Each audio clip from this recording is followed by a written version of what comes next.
have to go.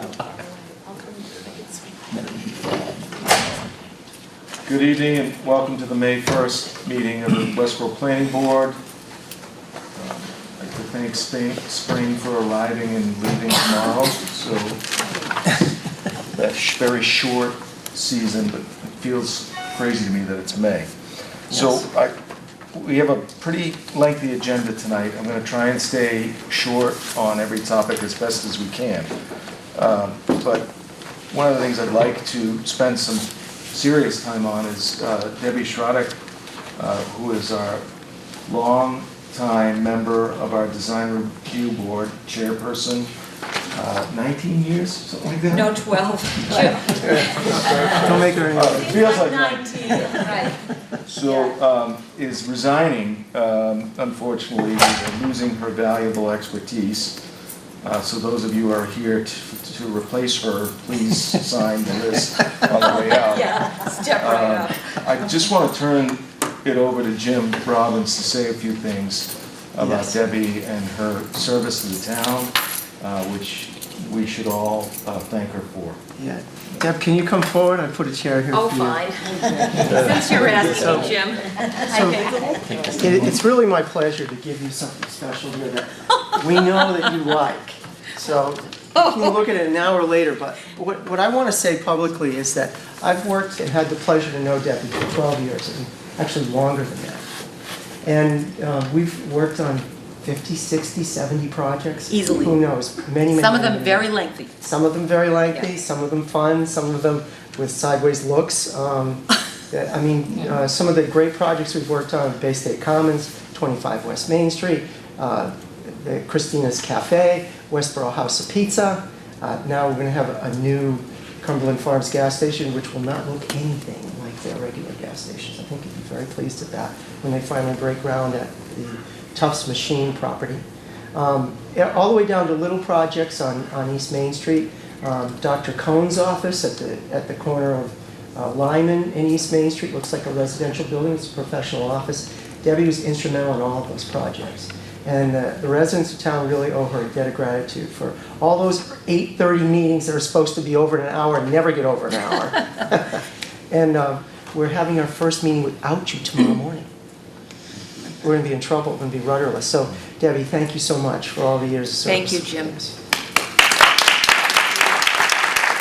can't let this go without having a little praise for him as well. And you can imagine it was a kind of a daunting position for me to be in on the board. Initially, I didn't know a whole lot about the way things work and the zoning and the bylaws and whatever.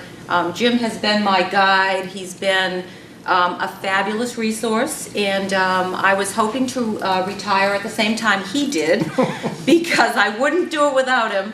But anyhow, it's a design review board is a real feel-good job, and I really hope if anyone knows of a candidate that's qualified for it that you will suggest they give it a try. It's a way you can make a big impact on the town with, I think, a fairly minimal commitment of time. We only meet as needed. It's not an every other week thing like this is. Thank you all for doing this. And it is a morning meeting, which was kind of my idea, but the proponents like that too. Yes. Yeah. So I'm pleased every time I drive around town and I see all the buildings that we worked on. I think it does make a difference. So I can honestly say it's a really valuable board, and I hope it continues the way it has. Thank you. Yeah. Well, we expect you'll look in on us every once in a while. I will. No, I'm not gonna do Yeah, no, I don't. I want to stay away from that 700-unit Pulte project. I think I'm getting out. It just Toll Brothers did me in. Yeah. All right, best of luck. Thank you so much, and thank you for the recognition. I appreciate it. Thank you, Debbie. Thanks. Since we're talking about committee vacancies, I just wanted to announce that I'm also on the Board of Assessors, and there's a committee in town, Senior Tax Aid Committee. There's actually money available for people who need some help with their taxes, who don't qualify for other abatements or deferments, to apply to the town for some assistance. But unfortunately, that committee is not staffed at the time. So even if somebody applied, they couldn't give anybody money. So if anybody is interested in that, please get your name to the Board of Selectmen. If you know anybody who might, qualify for that, I would really appreciate somebody stepping forward on that, because I think it's an important committee for this town, and it would be nice to have somebody serving in that capacity. So moving past that, we'll cover everything. I know a lot of you are here from Mount Pleasant. We're going to try and stay in the order of the agenda tonight. Our next item is a public hearing on the article for the future special town meeting to amend the zoning bylaws, section 5400 Industrial D Overlay District. This is a continued hearing, so I don't have to read anything into the record. We do have a draft decision, draft bylaw that would replace an existing bylaw. This was all posted, and we discussed it at previous meetings, and we're going to continue that discussion and hopefully close that hearing in a few minutes and then get on to some other items. So Jim, why don't you take us through the draft bylaw? It is a public hearing, so I will give anybody here who wants to speak on this a chance, but I'd like to go through the draft bylaw first, just to talk about any significant changes since our last discussion. Yeah, so thank you, Mr. Chairman.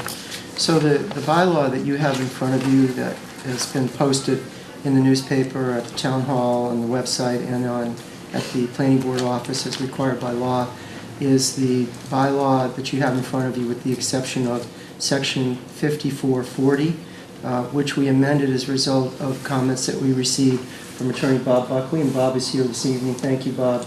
Bob, as you know, has worked on this type of zoning bylaw in other communities and understands today's technology and what new light industrial and R&D companies are really looking for when they do a Google search to find a community that will provide the type of tolerance, if you will, in zoning bylaws for their industry.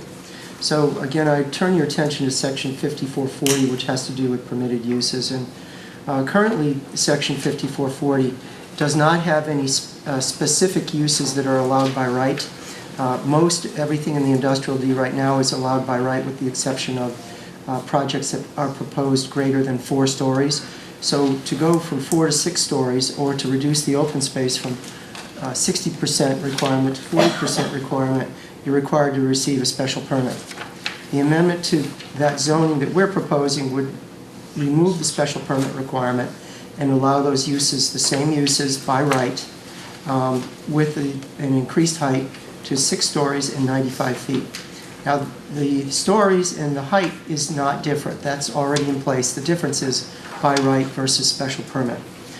In addition, we have added items 1 through 7 on the bottom of page 1 and over onto page 2, which specify certain uses that are germane to new technology today and would help someone doing a Google search to find if they wanted to locate their company. Those terms would pop up in Westborough zoning bylaws, so we would be on a short list. And I'll just go through them really quickly, and Bob, you have a copy of that in front of you. If you want to clarify anything, or if you think there's anything that's not as you intended, let me know.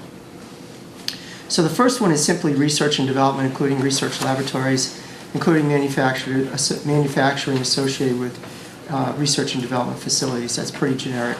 The second one is biomedical facilities defined by the National Institute of Health as Bio-Level 1 and Bio-Level 2. So these are bioresearch facilities that do not include testing on any animals or contagious diseases. These are very simple laboratory testing for drugs.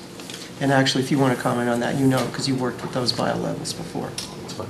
It's fine, okay. Second one is manufacturing in the fields of biotechnology, medical, pharmaceutical, physical, biological, and behavioral sciences, and technology for environmental sciences, toxicology, genetic engineering, comparative medicine, bioengineering, cell biology, human and animal nutrition, including production of equipment, apparatuses, machines, and devices for research, development, manufacturing, and advance and practical application in any such field or area, including office, administrative support facilities related to any foregoing activities. All development proposals shall comply with applicable federal, state, and local laws, regulations, and ordinances, including without limitation regulations and ordinances governing air pollution, water pollution control, and noise and illumination. The next one deals with advanced manufacturing, and that's a new term in the industry for biotechnology. Advanced manufacturing means something in the biomed industry. It's a buzzword. So if you were doing a Google search and you typed in advanced manufacturing, Westborough would pop up. That's manufacturing utilizing innovative and emerging technologies such as nanotechnologies, robotics, laser technology, etc. The next one is warehousing and distribution, including logistics for storage and distribution of goods manufactured on-site or warehoused on-site by various modes of transportation, including without limitation freight carrying vehicles and other means of technology to the extent permitted by applicable laws, regulations, or ordinances. The next to last one is e-commerce retail. Think Amazon or eBay or anyone that is a general retailer that has a service distribution facility. So we define that as general retail and service establishments selling goods or services over an electronic network, including where customers may receive the goods or services purchased. And the last one is assessing any principal use parking facilities above or below grade. So those are the additions to the bylaw. Mr. Chairman, I think that's a typo. It should be accessory to any principal use. Oh, yes. Accessory to principal use. Thank you.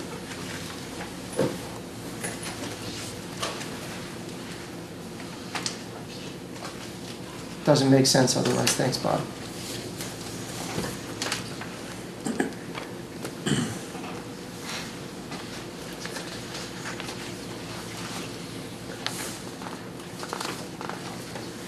Okay, so Jim, is there more you want to take us through on this? I know with the next few sections to basically change planning board as a decision authority to board of selectmen.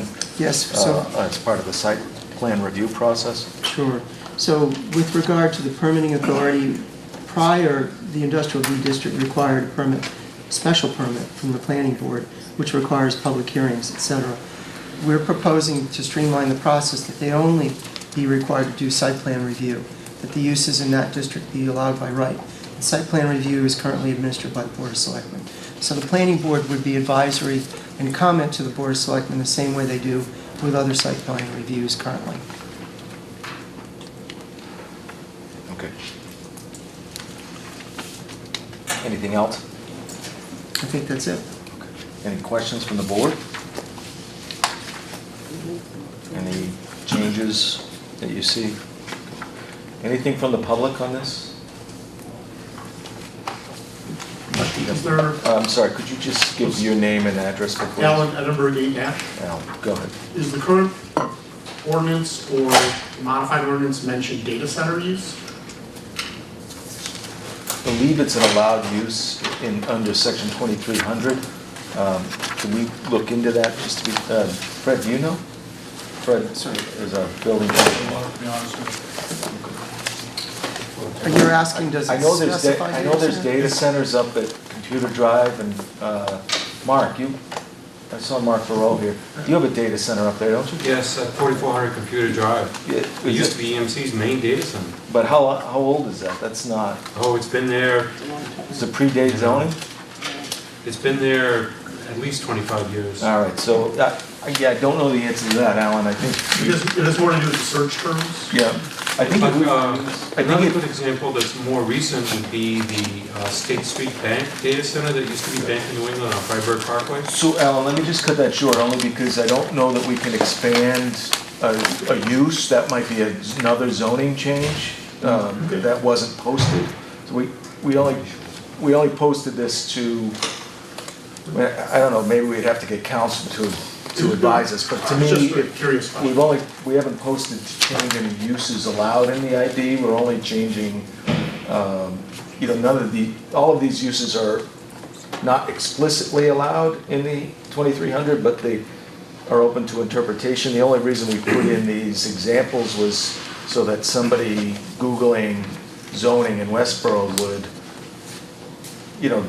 they'd get a hit and find out that this town was friendly to these uses. So I think it. Yeah, I was asking if data center could be included in that list of Google search words. I have no objection to including it If as long as it's an because allowed it sounds like it's use. already allowed. in the So it is zoning. allowed use. It is an allowed use? Oh, yeah. Okay. Yeah, we could easily enter it. I'm looking now to see where we could enter it. If it's already allowed. Well, we could just Where's have. allowed use is general. Well, yeah, but I mean, data Technically, center under does the- sound like We something could that just add someone an might eighth bullet. Google.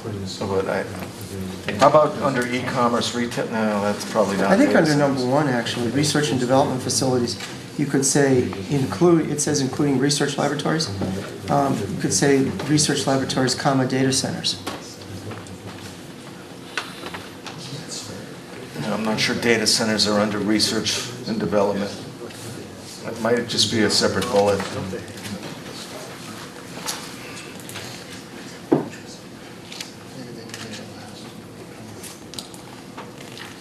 If that were the case, then I would suggest that be So- number 7, and we move accessory to principal uses All like right, parking. Is that right? let's not add data centers. It's an allowed use. Somebody, I mean, we're all, I don't want to start suggesting, well, we need a bullet point to attract data centers and we need a bullet point to attract this type of business and that. I mean, really, we have an economic development committee that's out there attracting business and I'm not sure we need every single use spelled out in this section because that's what section 2300 does. Yeah, these are only intended as examples. It's not I think it's a final. good suggestion, but I just don't want to have every single possible Okay. use in No, this understood. section. It's really just, an attraction for potential businesses that might be searching for towns friendly to these. So, yeah, we are friendly to data centers, I'd say that's true, but I don't necessarily know that we need to put it in this section. It is an allowed use. Okay, thank you. Any other questions from the public? Okay, seeing none. Fred, did you have any comments? That's an interesting comment about the data centers. I was familiar with that through another community. So generally, if you were looking at like paper storage, I consider part of warehousing, but you get, today, the technology's gone to electronic storage, which there's a manufacturer that does that, like cloud storage and that stuff. So it is kind of a twist on warehousing. You can kind of pigeonhole in there, but it's kind of it may be somewhat of a stretch. That's what I would envision, that you're talking about, like a cloud storage facility.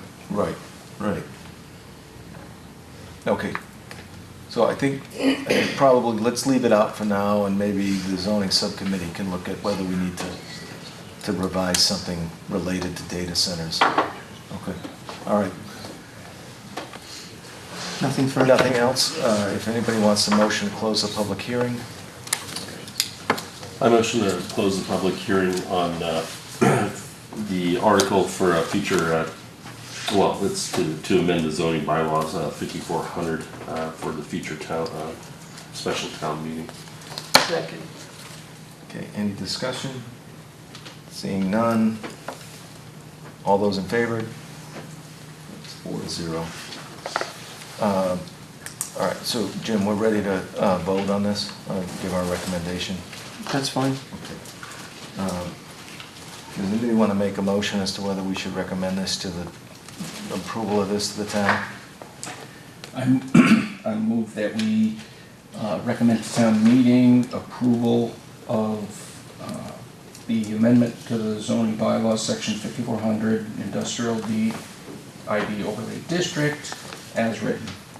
Second. Okay, any discussion? Seeing none, all those in favor? That's 4-0 as well. Jim, do we have any word on when the special town meeting No, as a matter of fact, I might asked be? the town manager yesterday, and he has not heard back from the applicant that had initially proposed this. I don't have a date for special town meeting. Okay, and so we wouldn't have any date on whether when we would present this to the Correct. selectmen or But because AFC? you voted the changes, this would be the document that we present to them. And it's good because any changes that you made tonight, for example, we made a language change that Bob pointed out, that will go in the warrant as amended. If we'd already had a warrant published, it would have to be amended on town meeting floor. So this is good. You're ahead of the curve. Okay, so we can move on to our next item. Yes. Okay. The next item on the agenda is a discussion with Westborough Village Daycare. They will not be here tonight, so we're going to move past that. There's no need for us to vote on any continuance. It's not a public hearing. Next item is a discussion with the Ridings 2 Residential Subdivision Preliminary Plan Review. Again, this is not a public hearing, but we will probably not take public comments, but we will probably continue this in the future in a public hearing. Mr. Chairman, I'm going to give you a very, very brief presentation and then a slightly less brief. The very brief presentation is that a couple weeks ago I was here before you citing the things which we were going to change on the plans and add to the plans pursuant to a discussion with the town planner and the town engineer. And I believe we added those items to the plan and submitted a revised set of subdivision plans. That's the very short version. The very slightly less short, but still not long, version is, just to summarize them again, the changes which we made pursuant to the town planner and the town engineer's instructions in discussion were to add greater detail for the grading of a proposed slope above, a proposed swale, above this cut slope. We added also to the plans on the sheets G1 and ESC1 a construction sequence to try and clarify. Again, we had added to the plans previously, two different sets of plans, one called a tree cutting plan to make clear to the contractor doing the work that you're not going to just cut all these trees and then clear and grub all of it, but that you can cut trees, but you can only clear and grub a portion of it here and down here, and then that you have to then work those areas and stabilize those areas before going on to clearing and grubbing the trees in front of these lots 1 through 4 and 15 through 19, and then grading those areas. And we specified tried to specify in this construction sequence on sheets G1 and ESC1 exactly how that will be done, and to make it clear how the contractor should process those steps and execute those steps. We also added, I made some small changes to, we had shown on the erosion and sediment control plans, cutoff swales leading to different temporary settling basins. We revised those slightly. We also revised a temporary settling basin that would be just beyond the existing terminus of Harvest Way. We made some other very, very small grading changes and basically just tried to, the focus again of that meeting I had with the town planner and the town engineer was to especially try and add detail to the construction sequence and the methods, and so that the contractor prosecuting this work will not do it in a fashion which opens up more area than need be, and he will keep safeguards in place. Because again, we emphasized that a very large temporary settling basin over here would be one of the first things done earthwork-wise, and we did some extra calculations just to confirm, and this basin actually, if every bit of drainage area that can drain to it was shed 1 inch of rainfall, which is the DEP standard for a temporary settling basin, this would still be of adequate size to receive all that water. So to circle back to the very short version of presentation, when I was here a couple weeks ago, I said, look, I just met with the town planner and town engineer, and here's a few things which we were asked to revise and add to the plans. I think we've done so. We submitted revised plans. I don't know that there's been enough time for the town engineer to finish his review at this point. So. Okay. Jim, do you have any comments on this, and can you just instruct the board on what our next steps are with this project? Sure. So I do want the town engineer to comment. James did just deliver the plans to us last Thursday.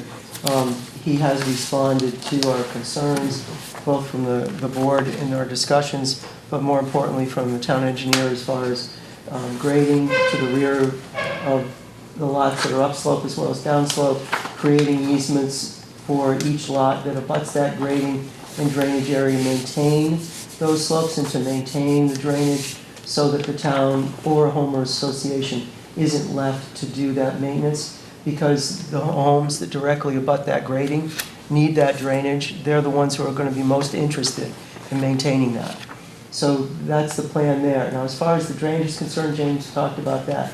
We asked him to consider temporary settling basins in the road and adjacent to the road to handle the dirty water during construction and grading prior to stabilization, so that the detention basin, the final detention basin that's going to take clean water once the road is built and the lots are stabilized, is not used during construction. We don't want to damage those basins during construction. And James responded to that by providing those temporary basins as we requested. And I defer to the town engineer. Carl, any comments on this? I agree with Mr. Tedrow's summary. A lot of information I just received today, so we haven't really received this to review. There's a little backtracking we had to do. We didn't get a drainage report, so we're going to look it over. But I think at this point in time that James has really, by his description, addressed everything that we've asked him to do here. Okay. Any questions from the board for the applicant or Jim or Carl? All right, so where do we go next with it? So the town engineer and myself will put together a draft decision. It's obviously incumbent on me to do that, but I'll be working with the town engineer and James on that for our next meeting on the 15th. Okay. All right. So thank you for coming in. Yeah, thank you. Next item, moving right along tonight. Special permit public hearing, Westborough State Hospital redevelopment for Pulte Homes. They might be out in the hall. I'll go look. Okay.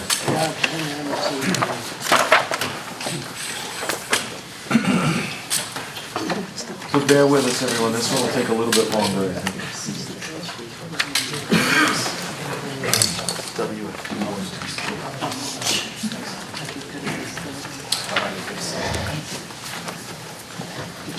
So the applicant is going to make a media presentation, so I'm going to turn on the screens, etc.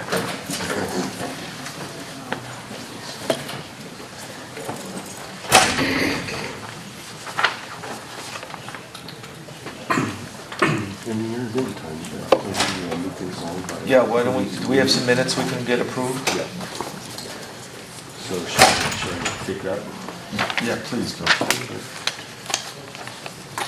We've been supplied meeting minutes from February 6th and February 20th. This was sent by email. Kristen sent these out at various times over the last couple of weeks. Has everybody on the board had a chance to review those minutes? Yes. Are there any comments? I just had some questions. Oh, I'm sorry about that. Is that a practice? No, they just, it was, I could I should have advised you. My question really, as much as anything else. Is this there were staying? Two This things is under staying, new so business. you can see at from the any end picture. of, Is this from the 20th or the this is 6th? the 20th, 20th, okay. right, under new business, and I wonder what happened to them. Out of curiosity. Under new, they weren't in the minutes? It just, they're not, Oh, the A&R plan, Oh, for 36 Whitney Street? you know, there was something on 50 Flanders Road, and then there was an 85 East Main, which is, looks like a demolition. That's the ranch house across from the Video Bank, when they had like a bus in the driveway. yeah, we never discussed those.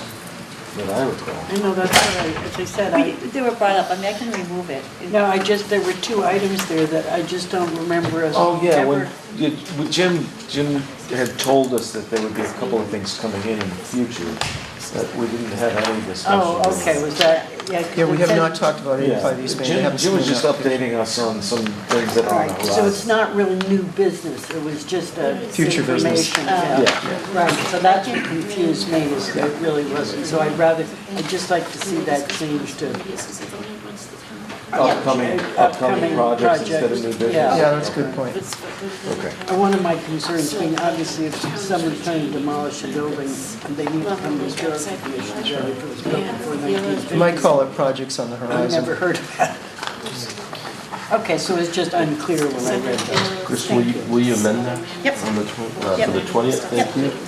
And then anything on the 6th, anybody for the 6th?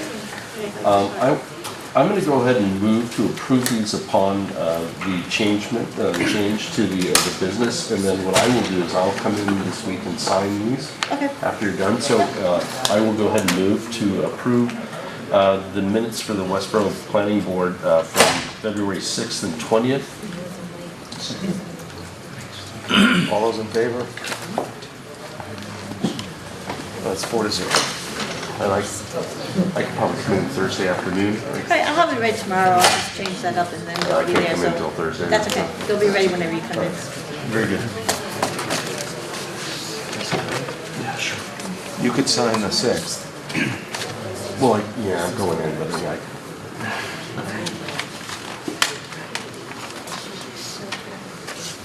Yeah, that one you're gonna have to sign the last page, so that's on the last page that she's changing, so.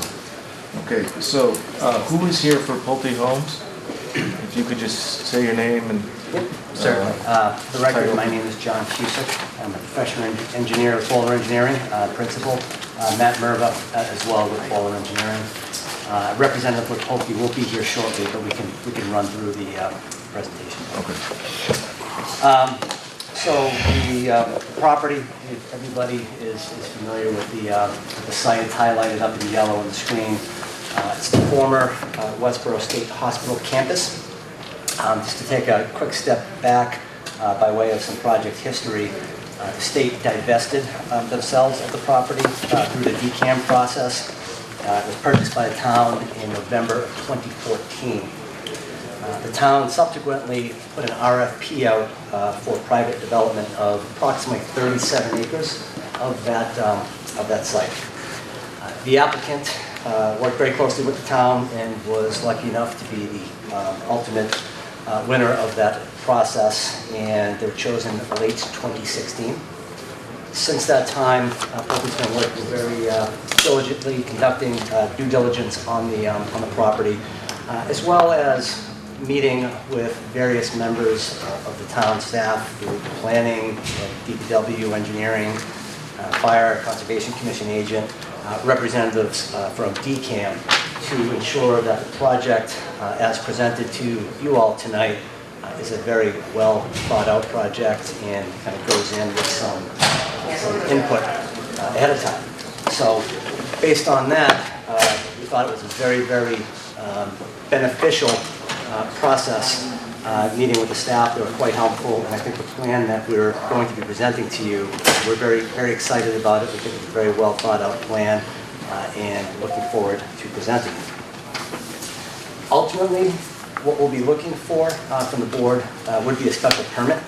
As we are in the senior living overlay district, we'll be meeting with DRB tomorrow morning to run through the project, and we'll ultimately need site plan review with the Board of Selectmen at the conclusion of the special permit process. We'll also need an ENF with MEPA. So the presentation tonight will consist of existing conditions, which we'll run into briefly. We'll go through a general project overview, discuss some of the project amenities that are proposed on site, get into some landscaping and lighting, talk some of the technical items with utilities and stormwater management, and briefly touch upon traffic that was submitted as part of this. So with that, again, on the screen where everybody can see is the site. It's bounded in the bright yellow lines. approximately 37 acres of land. You'll notice it's abutted by some existing buildings that are proposed to remain. I'll point to this one over here. Right over here, we have Allen Hall. This is the Sharp building, and Zara Cisco over here. This is the Northborough town line. You'll notice Lyman Street located here, and Fuller Way, which bisects the property. There's a section of undeveloped land owned by the town. This was part of the state process. There's future plans for some fields, amenity areas, waterfront amenities, so it should be a pretty cool process in the future, and we're respectful of that in our design. Additionally, there's a bunch of undeveloped land on the other side of Lyman Street as well. Looking at the property inside the yellow lines, you'll notice there's a multitude of buildings, parking, utilities, all of which is vacant, many of which is dilapidated. It's actually kind of eerie if you've driven through there. It's just a lot of development. It's just very, very quiet and dead silence as you go through there. Again, everything within the yellow lines is essentially going to be demolished and proposed as new. So at this point, I'd like to turn it over to Mr. Merva, who can kind of run through some of the proposed development for you. Sure, and before I get started, again, Matt Merva with Bowler Engineering, landscape architect and planner. And I just wanted to introduce Mark Mastriani from Pulte Homes, who's also with us here tonight, and Reed Bluke as well, sitting to Mark's right. With that, I'll just get into the proposed development, and then, as John outlined, we'll be available for questions after that.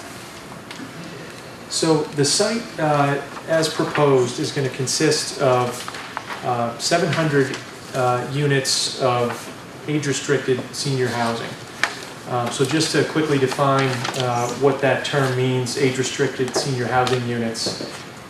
Independent senior housing shall mean a building or series of buildings containing independent dwelling units intended to provide housing for persons not requiring health or other services and designed and occupied by individuals or families in which at least one household member is 55 years of age or older, and in which no resident, as opposed to a visitor, is 18 years of age or younger.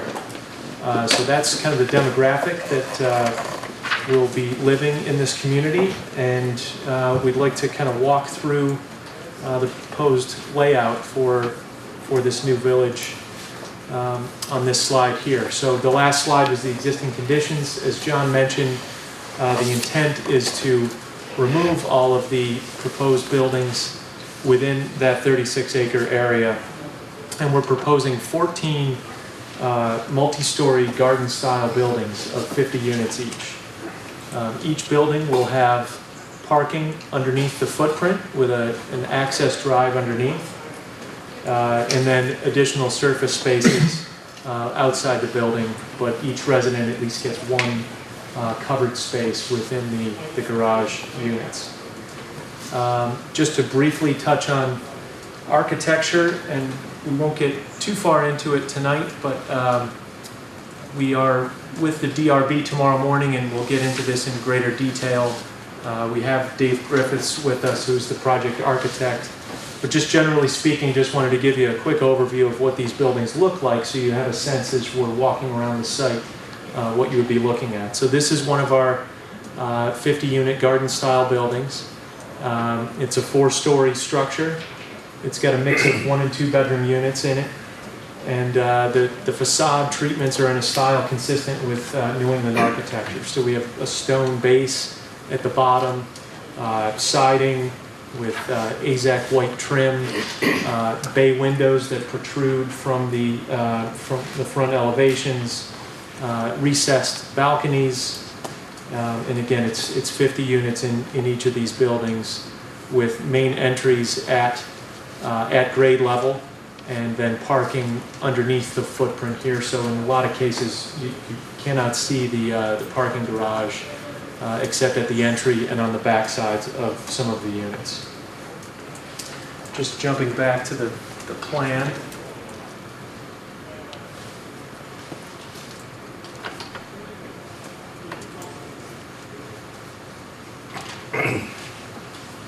So, sorry, I went one too far there. An itchy trigger finger here.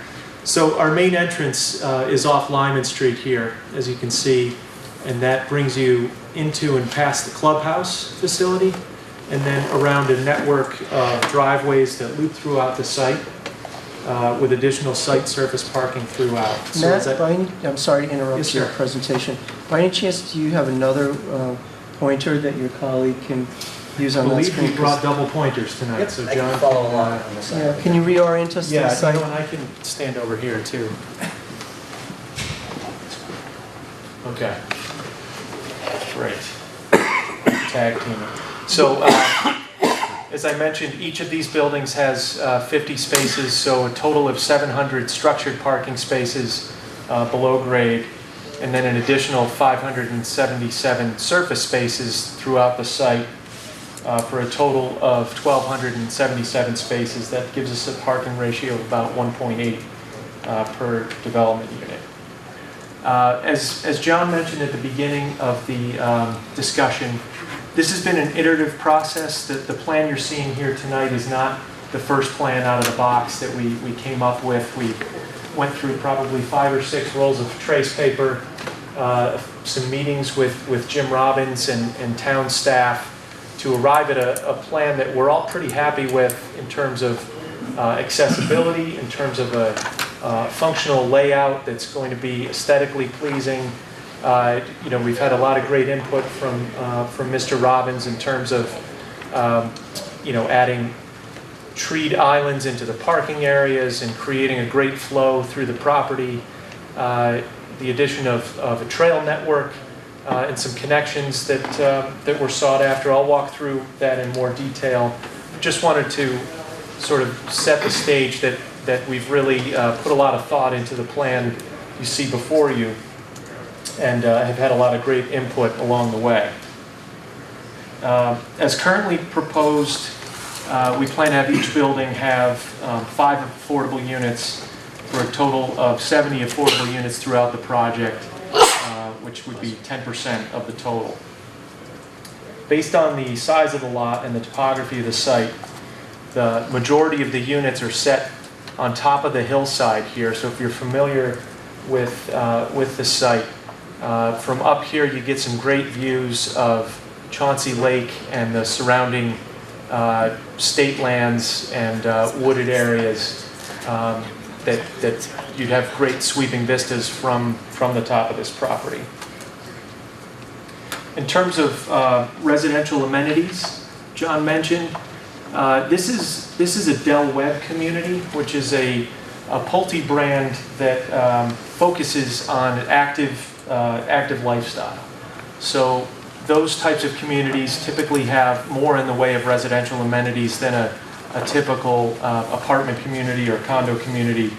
In fact, all Del Webb communities have a lifestyle director who's a full-time employee that will be on site, will work out of the clubhouse here, and they provide programming for events and activities for the residents and serve as a liaison, get people meeting each other and interacting with each other. So it's kind of a great feature for this community and the people that will be living here, creating a lot of opportunities for interaction. So because it is a community that emphasizes amenities, we're providing the clubhouse, as I mentioned, which has an outdoor pool area, a fire pit, dining terrace, in addition to all the indoor recreation that would be part of that facility. And then once you're in the site at the clubhouse, you're connected to the rest of the amenities by an interior trail network. We've got a large open green here that's over 3 acres in size. That's sort of the central focal feature of the property. And we've been careful to provide a great view of that central open space as you enter our entry drive here. It's really what terminates your view as you come into the project. So we're pretty excited about the way this lays out. And then as you get into the property, We have additional green areas. There's another courtyard space near buildings 3, 4, and 5 over here that also has a gazebo. And as we move further into the site, we've got a court complex back here with pickleball and tennis and another pavilion gazebo structure for the residents using that area as well. One of the major amenities we feel on the site is really that trail network. You can see that the white lines here represent the pedestrian connections throughout the site. Several thousand feet of trail, which connects to, just trying to advance the slide here, I believe I can do it from here. This outer trail network, which many of the people in this room are probably familiar with. The red lines indicate the charm bracelet trail system of Westborough. So you can see those here. And the blue trails are other existing hiking trails that surround our site. And these yellow lines are existing connections from our site out to that trail network. So you can see that from our central area here, our looped network has great connections to this outer trail network. So not only are there great sort of passive recreational opportunities within the site, but we're really well connected to the other trail networks that are around Westborough. And I think, as John mentioned, this area right here is where the proposed town recreation area is, so we'll have a great connection into that facility as well when that comes online.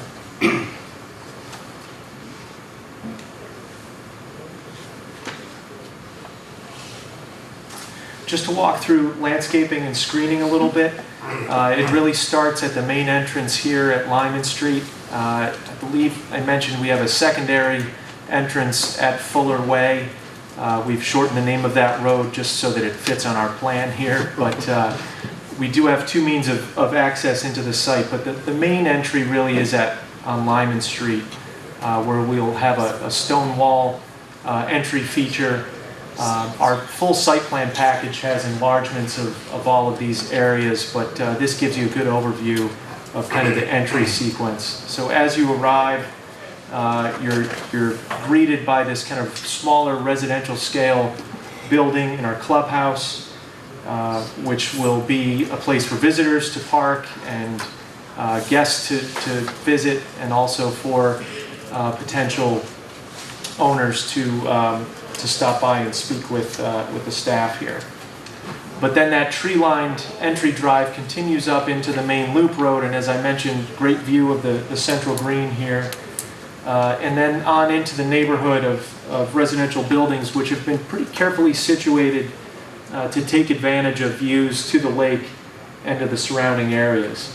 And really, if you study the plan carefully, you'll see that really each and every building backs up or fronts on some kind of open space feature, which when you're dealing with a site like this, you really want to take advantage of all that the surrounding environment has to offer. And we really feel like this layout does that. The common area landscape, we've got tree-lined streets. We're proposing 170 new street trees and shade trees throughout the property. The pink symbols are ornamental and flowering trees that you see throughout the common area. And then we also have a lot of evergreens, 330 evergreens throughout the site, providing screening and buffering. And that's really just the common areas. And then each of these individual buildings has its own landscape program that's detailed in our total package. I've spoken about the amenities. We are really trying to provide that connection out onto Lima Street and to the pathways beyond, and also a way through our site to the surrounding trail network that's around Chauncey Lake. So we have ample width walkways to provide those connections. Just in terms of lighting, we're providing 12-foot tall ornamental pole lights to light some of the key intersections throughout the property. We're not proposing a great deal of light here. It's a residential development. We're not trying to light it up like a retail project. So we're trying to keep the lighting low scale and really just a method for wayfinding and seeing where those intersections are.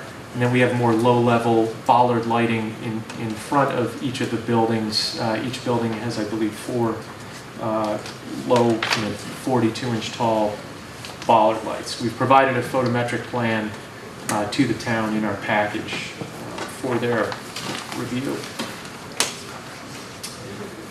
In terms of signage, we've got more detailed plans in our package, but really we're providing entry signage at each of our entries, and then really wayfinding signs throughout the site to direct you to the clubhouse, to your building number, to the gazebo areas and site amenities.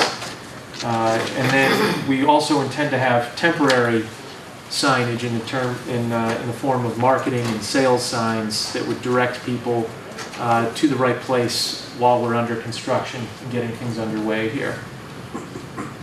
And then obviously the typical traffic control, stop signs, street signage that you'd find on any residential project. With that, I'm going to turn it over to John again just to run through utilities and stormwater management quickly. Thank you. Just from a utility standpoint, obviously it's an existing site, so there are utilities that service the site. That said, we will be proposing brand new utilities to the proposed development. We will also be relocating any utilities that happen to serve some of the existing buildings that might cut through the site today. So we'll relocate those. Essentially, water will be coming from Fuller Way over here, and we'll fully loop around the site. Sanitary, same thing, we'll have a connection to Fuller Way. There'll also be a cross-country connection exists down here today. We'll just propose to connect back into that.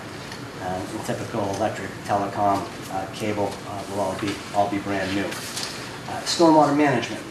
Currently, the site doesn't have any real current stormwater management features to speak of. Additionally, there's quite a bit of impervious on the site today. The goal of design was to try to reduce some of the impervious areas through our design, and as well, we wanted to fully comply and exceed where we could the stormwater standards from the state as well as the local level, which we believe we have done. Again, we've worked very, very closely up to this point with Carl and others in the staff, and been very, very helpful in this initial planning. The site reduces impervious area by 1.2 acres over what's there today, so there's a substantial amount of new green space. Stormwater will be handled in a conventional system. We're going to have catch basins with underground piping that will direct stormwater to a multitude of basins throughout the site. We have some along the front, some along the back, some underground basins as well. Everything will be treated prior to going into the basins, and discharge will follow the existing drainage patterns. The flows from all storm events will be less than the flows that leave the site today, and they will be directed to the same areas. There is TSS removal will be greater than 80% TSS removal as required, and based on the ponds and underground systems that we have proposed, there'll be over half an acre of additional recharge going back into the ground. We wanted to be cognizant of that. From a traffic standpoint, there was a full traffic impact report that was prepared and submitted as part of the application. Generally, this type of a development, it's not a very large traffic generator, so it didn't identify any major deficiencies. That said, we fully expect that it would be peer reviewed by the town, and any comments or questions, we can certainly have our traffic consultant, MDM consultant, come in to speak to you about that aspect. In closing, again, as we started with, I think it's really been a collaborative effort. It took quite some time on our end to really get to the plan where it is today. working very closely with the various stakeholders and making multiple modifications to the plan. And I think what we've got presented here, we're very happy with, very proud of, and we hope you feel the same way. With that, we're happy to answer any questions. Jim, this is a public hearing, so it was properly posted. Do I need to read anything into the record on that? Yes, if you, don't have a I'm sure copy that of it. Kristen has the file so that you can read the ad. I don't think I have it. We don't have the ad? Oh, wait a minute. The applicant happen to have a copy of the ad? Oh, wait a minute. No, it wasn't there. It's just the thing, there's no copy of That letter that you have that's unopened has a copy of the ad in it. The letter that you have that's unopened? The one that. Got returned.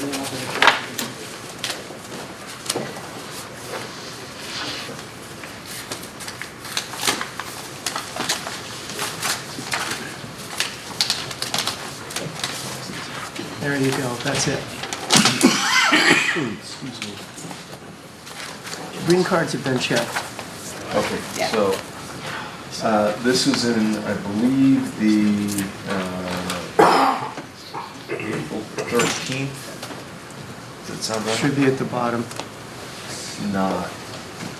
I just Googled it, and I believe it was the April 13th edition of the Telegram. So 13th to the 20th? Yes. Okay.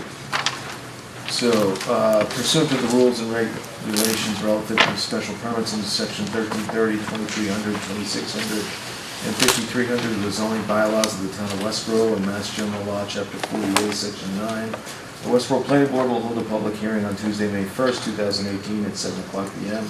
in the Westborough Fire Station Conference Room, 42 Milk Street, Westborough, Mass, on a plan to construct 700 independent senior housing units located within 14 buildings, along with a proposed clubhouse, utilities, stormwater management facilities, and landscaping located in the senior living overlay district as described under section 5300 of the zoning bylaws at Westborough State Hospital, 0 Lyman Street, map 38, block 1F, lot 0, Westborough, Massachusetts, as submitted by Pulte Homes of New England. A copy of the plans and application are available for review at the office of the Westborough Planning Board and the town clerk during normal business hours. Anyone wishing to be heard on this matter should appear at the time and place noted by the Westborough Planning Board. I'm sorry, I should have read that before your presentation. We're required to read that into the record. So back to questions. Anybody on the board have questions on what we've heard so far? This is our first meeting. I'm sure we all have questions. Let's, Jim, do you have any comments on the presentation? I know Matt Merva did say that we met several times, and we did, to talk about the open space connections, to talk about the site design, the trails, the landscaping, the lighting. He has responded to all my comments. We do need to talk about several things. We need a peer reviewer for the traffic, and that scope would be presented to the applicant for your review prior to us hiring that peer reviewer.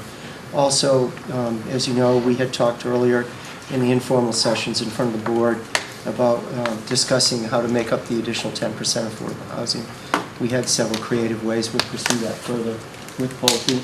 Reed and Mark have both met with members of the board at our informal sessions here in front of the board in public to discuss possible alternatives to that.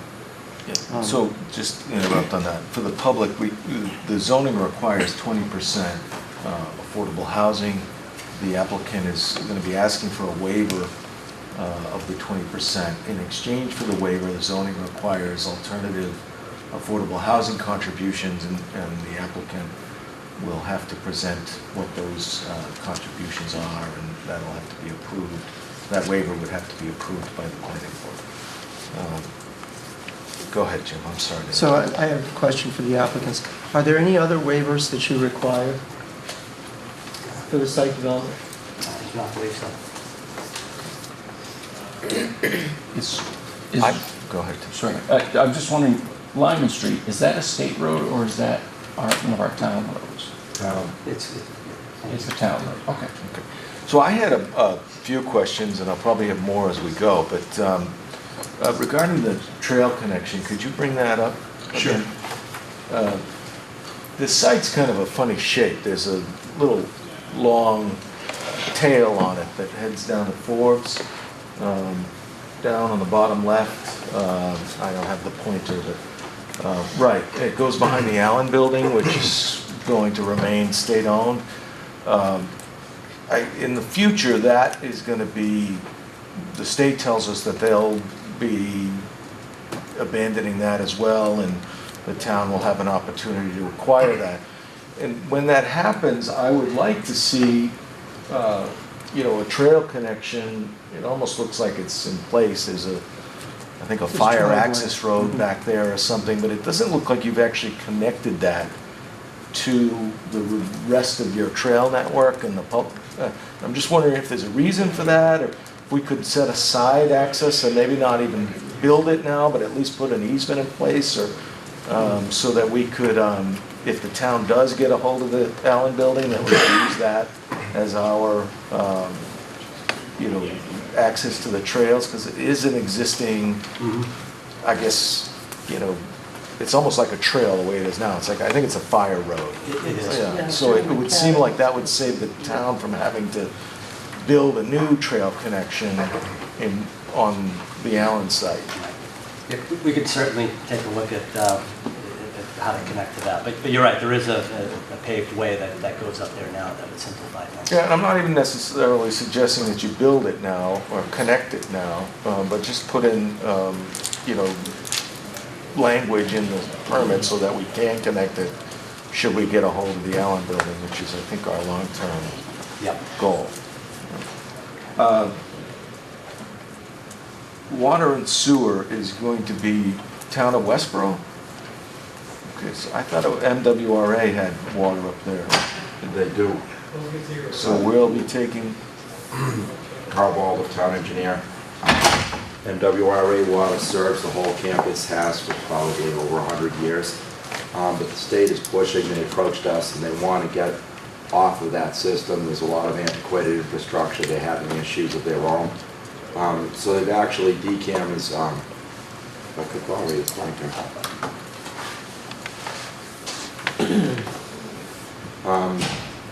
Town water comes up Lyman Street, goes over Haskell. DCAM came in and ran water up the former hospital road, and they've cut it across so that they've serviced the Allen Hall. They've got it connected to the Zara Cisco Brawl and to the Sharp Building. These aren't actually connected to town water yet, but the infrastructure's in place, it'll be cut over. So the existing state facilities are going to be served by town water now, and the Pulte development as well. It'll loop from back here and around all its site and re-tie in over at Fuller Way, so it will have town water. There has been town storage up there since 1993, and I agree with the proponent accurately described. They're going to replace everything that's on the existing campus, tie in at Fuller Way, tie in behind. So we're not considering it a new sewer connection, There's actually, you can see the replacing the existing. So there's the moratorium on sewer connections doesn't apply on this. Well, we should probably straighten it out. There isn't a moratorium, and there hasn't been since the 80s, I guess. We have an allocation, and you may have heard, we allocated our single-family residential. So there's capacity in our system, but it's allocated by our comprehensive wastewater management plan. This property had a pretty good size allocation done in the CWMP because the state hospital was a substantial user when they were in full swing up there. So there's capacity to do this. I don't know the exact numbers, they haven't been submitted, but I believe they've been talked about. So we've got some idea. Anyway, they have allocation, that's not an issue up there, as far as I know. So it's served by municipal, will be served by municipal water and sewer. There are always a few other issues in detail, but that plan is fairly well developed. There's also some rearranging of electric utilities. Like any development like this, there's quite a few moving parts, but we've had a long time and have worked on this in stages, so it didn't just come in the door the other day. We've had a pretty good opportunity working the designers and Pulte and to see what's going on ahead of time, so. So are you grandfathering that? Grandfathering what? Their permit to tie into the sewer?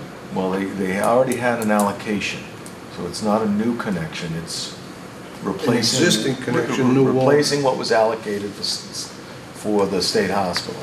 If it goes beyond the allocation, then we have to worry about whether that is gonna be, so we don't have the numbers on how much sewage capacity they'll need up there and whether it falls. Well, it's within the 700 existing- units, right? You can Right. figure out that way. But again, the state hospital at one time was a significant user of sewage needs. I know it's been vacant for a long time, but, so they did have an allocation under. Mhm. Do you know what that allocation is? I don't, and I'm Okay. gonna just interrupt you because Yeah, go ahead. this is a public hearing. We're gonna give the public Yeah. a chance, but one of the things I will ask is that you introduce yourself because we have to Okay. take minutes. So I have no problem. We'll get to ahead. everybody's questions. Sorry. So once you get those numbers, you'll tell us whether the allocation goes over what they already have. All right. Traffic, Jim brought up the need for a traffic peer review. I don't know if you're planning on making a traffic presentation tonight? Okay. I No. prefer that we didn't. I'd like to get your traffic study to our peer reviewer and then have both of them here in a future meeting to give us kind of a, presentation of your traffic study and then the peer reviewer's comments on that. I'm concerned with where the entrance is on Fuller, on Lyman. The speed limit there is 40 miles an hour. I'd like to see that reduced, and that may be a town decision. The reason is because there's a lot of trucks that come down Lyman from Northborough. They come bombing down the street. They hit Haskell at, 50 because it's 40 miles an hour speed limit.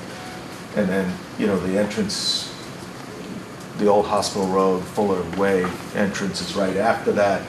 I'd like to see maybe the speed limit go down. I don't see that being a negative for you guys, but I'd like to see your traffic consultant comment on whether that would be an advisable change or not, and also the impact on Haskell, Fuller Way, and Lyman Street. I know that's probably further, and there's Chauncey Street too, but I know some of those intersections are a little further away than most traffic studies look, but with a 700 unit project, I think we want all those people coming downtown, right? We want them to come shopping in restaurants. The way they have to come is Lyman Street, and those are the intersections that are gonna feel the brunt of it. So I just would like to see the traffic studies address that to some degree as best as possible. And then at a future meeting, we'll discuss the waiver for the affordable housing. I'm interested to see what the proposal is for that.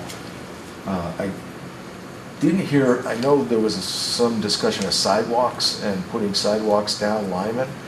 Do you have any more details on that? Or is that something we should talk about at a future meeting? We don't have any details of that at this point. Just to clarify where that is, which one you want to look at, this one. So we're connecting from our entry down Lyman Street portion of the way so that we can connect into that trail that's across the street from Lyman. So we're not proposing a public sidewalk all the way down Lyman Street by any stretch. It's really to make that trail network connection to the outside of our site. Okay. I don't know why I was under the impression there was more sidewalks along Lyman being connected. There are sidewalks on Lyman currently. Up to- You want them to connect to those existing sidewalks. Well, I don't know how far up they go. Yeah. Do you have a Well, they larger? go, No, they go up as far as So- Fuller Way. As far as Fuller Way. So. but only, excuse me, only from Fuller Way till in front of the Hadley building. It just ends. Right, Oh, it no, just they stopped. don't. Oh, no, they don't. They don't. They don't, not on Lyman Street, no. Because you can't do the trip, sorry. Yeah. No, seriously. There's a sidewalk from the former hospital road to the Hadley building on the north or the west side, depending on how you look at it. That's all. It's fairly far back. So it doesn't from the road in continue some to- places, but it's there. All Yeah, right. but So I guess maybe we need to look into that more, because I think, you know, one of our goals is sidewalk connectivity, and I'm just not sure that we're doing that with this, with what's proposed so far. And again, some of that may be beyond the scope of your responsibility as a developer. We'll have that discussion, and there might be two different sides to that argument, I think. Reed, you look like you want to say something. No, I'm just listening intently. Okay.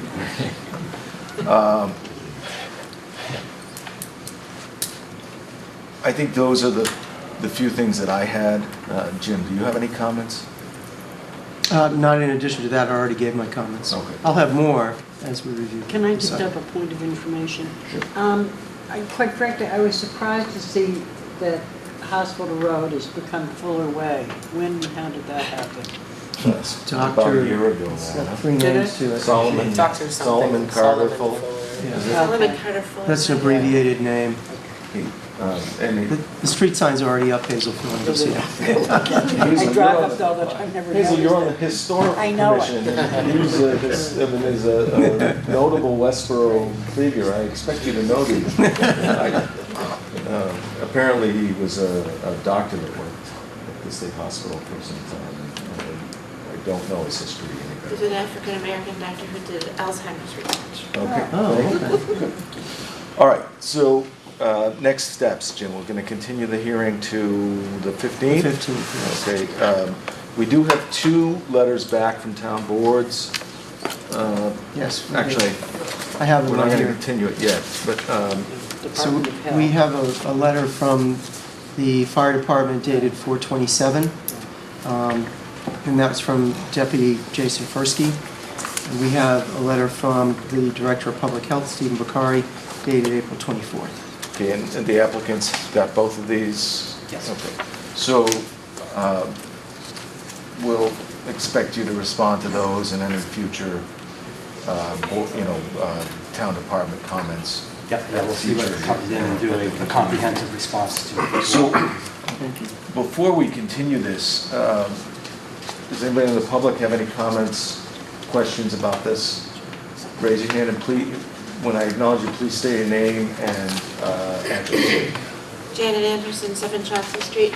I live across the lake from this development, so I have a couple of concerns. One is, you mentioned lighting will be low-key, because any lights that are there are basically going to be right in my bedroom window because there's nothing between this, because it's just lake between this and my bedroom window. So this is the one that shows the development, but I saw a little parking lot between buildings, I think it was 9 and 11, and I was just wondering how that will be lit, and will there be any screening toward the lake? This is not the one that shows your development, so it's hard to point that out.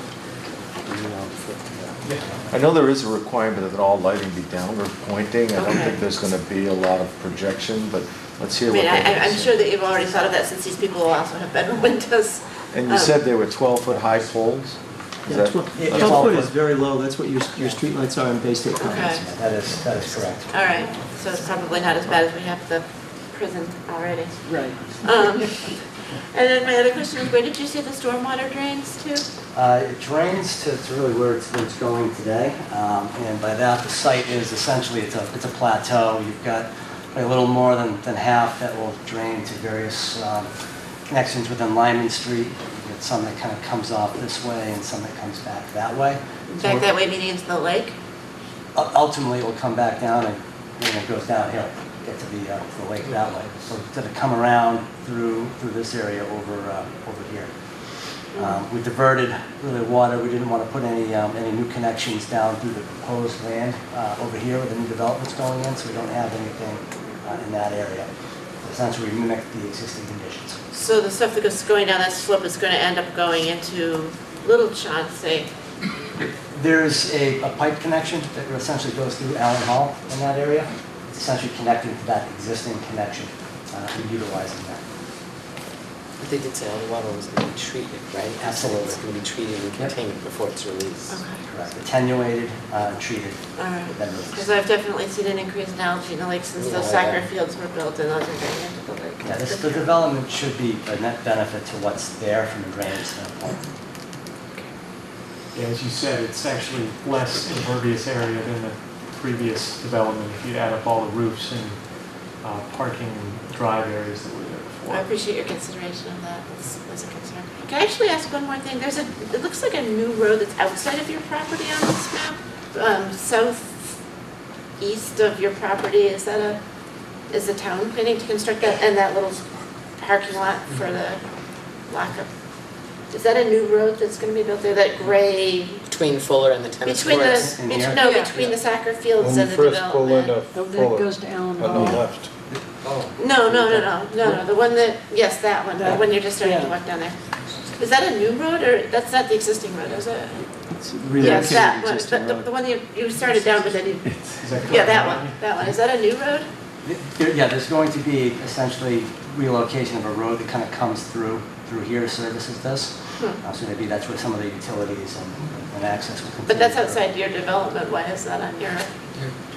That's a driveway serving Allen Hall. They're Okay. required to accommodate it. But there's It's an already a agreement road there, between- is there some reason that this is gonna be rerouted? They're moving it. They're moving it so that the site doesn't, so that if you live in the site, you're not gonna have traffic that goes to Allen Hall going through the site. So they're just relocating an I existing see. road.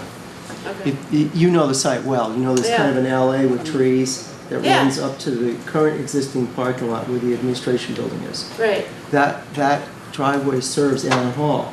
The Right. new one will not, because the administration is gone. Administration building will be gone, but you still need to have access to Allen Hall. I see. And that's what that is. Okay, thank you. Carol Fisher, Samuel Harrington. I don't understand how you could put 1,300 cars onto Lyman Street. 1,300, right? That's gonna be impossible. It's already, if you, coming out of Haskell and making a left onto Lyman, we live in developments near there, and I don't know that anyone's talking about this yet. I Karen, understand. we don't have their traffic consultant here, so I'm not sure they're gonna, but we can So certainly let's- ask them the question. Right, we I have just a- want to make We have a peer sure reviewer that's my gonna community and the hopefully. ones around it on the other side, on the Haskell side, Right. understand what's happening, because that is a huge number of cars. And just so you know, when you come out of Haskell, I mean, I know you haven't done a traffic study yet. I'm not an engineer. I could just tell you, I make the left on Haskell and I want to get onto Route 9. To make the right turn, I could wait 2 and 3 cycles of that light to get through. And now you're going to add 1,300 cars to get to town. Yeah, and I think that the Lyman widening will help you there. They're gonna make a right turn only and a straight through lane, but well, I am Oh, they are? concerned, I am actually more concerned with the intersection with Haskell, because if you're coming down Haskell trying to take a left on the Lyman, Yeah, there's gonna need to be it's a a light difficult, there. if Wouldn't it's a we have difficult, traffic it's a light? difficult intersection already. Already, And with right. more And traffic. coming off of And Butcher Block? again, Well, I that's the same think, thing. I think the key thing is we're gonna get it's probably gonna be several hundred pages of traffic consultant study, and then the town will hire a peer reviewer at the applicant's cost to look at those numbers and make sure that we understand what the impact is and how we should have it dealt with so that it is not a nightmare. And how do we make sure that people in those communities who already live in farms and those of us that use Haskell on a daily basis know that this is happening? You know, is it just going to be, it'll be public hearings, you know, once that happens, it'll be back here in public hearings? Is that how it The happens? whole time, yeah. Yeah, Okay. There'll be public hearings all the way along. Okay. So this All is right. just the start of the public hearing Okay, process. And, okay, great. Now, the applicant has to notify the butters, but we do post these public hearings. If anybody is interested, please pay attention to the planning board website, and Okay. you can sign up for automated agendas. that will tell you what is on the agenda for coming meetings, and that'll tell you if this is on there. You might see something else you want to come in and talk about too. Thank you. Who else? Ma'am? Joyce Galliano. The site plan looks Did you give your ad- really did you give your nice. address? Joyce, I'm sorry, I just need your address too, Oh, just for the 32 record. Powder Hill. Oh, thank you. The site plan does look lovely. There seems a tremendous amount of landscaping going on there. Do I assume it's irrigation? There's irrigation there for landscaping? Yes, there will Like be- sprinkler systems? There will be irrigation. Okay. I wondered if it's been considered possibly that a couple of wells might be drilled in order to defray the cost of water from the town, if they have their own well water to use for irrigation. Okay, Steve, you have a, Town bylaws, they have to drill wells for irrigation. It's one of my comments that, Public Health Director, it's one of the comments that I submitted, that if they want to use irrigation, they have to drill a well. Okay, good. And the other thought I had was, you're indicating that there's gas parking around Clubhouse. I assume that all of these buildings are the 4-story. And so there's parking underneath, and there will be parking for one car outside the building, right? More than, there's one car for each unit within the building. Right. And then another about 0.8 cars per unit on the surface. Okay. So total per unit is about 1.8. So there's an allowance for gas parking within the complex, not just at the clubhouse? That's Because I know correct. at holiday time, these types of places really get... Yes, that's factored into our 1.8. Okay. Thank you. ma'am. Seal Kylo, Gilmore Farm Road. I was just curious as to what the average costs are that you can project per unit. You're talking about 1-bedroom and 2-bedroom units, the range of it? Yeah, I'll take that one, Mr. Chairman. Mark Mastriani from Pulte Homes. I mean, I think it's a complicated answer. I mean, at this stage in the process, we don't have an exact number. We won't know what the value of the units will be until we go to market, and then the value will be set at that time. But I think for information, the buildings have a mix of 1- and 2-bedroom units, and they range in size, and so there's a pretty equal mix of 1- and 2-bedroom units, and they range in size from about 900 square feet to upwards of 1,500 plus square feet. And then, as Matt mentioned, there's 4 stories as well. So as you go up stories, there becomes a value or a premium. As you get higher, you get a chance to take advantage of the views in the open space. So I think that's a long answer of saying that there'll be a wide range of values and prices that will be able to attract a wide range of prospective buyers. So I don't have an exact number for you, but I think the range will be pretty significant, where we'll have an opportunity to reach a lot of buyers. And I have another question to ask with that, if I could.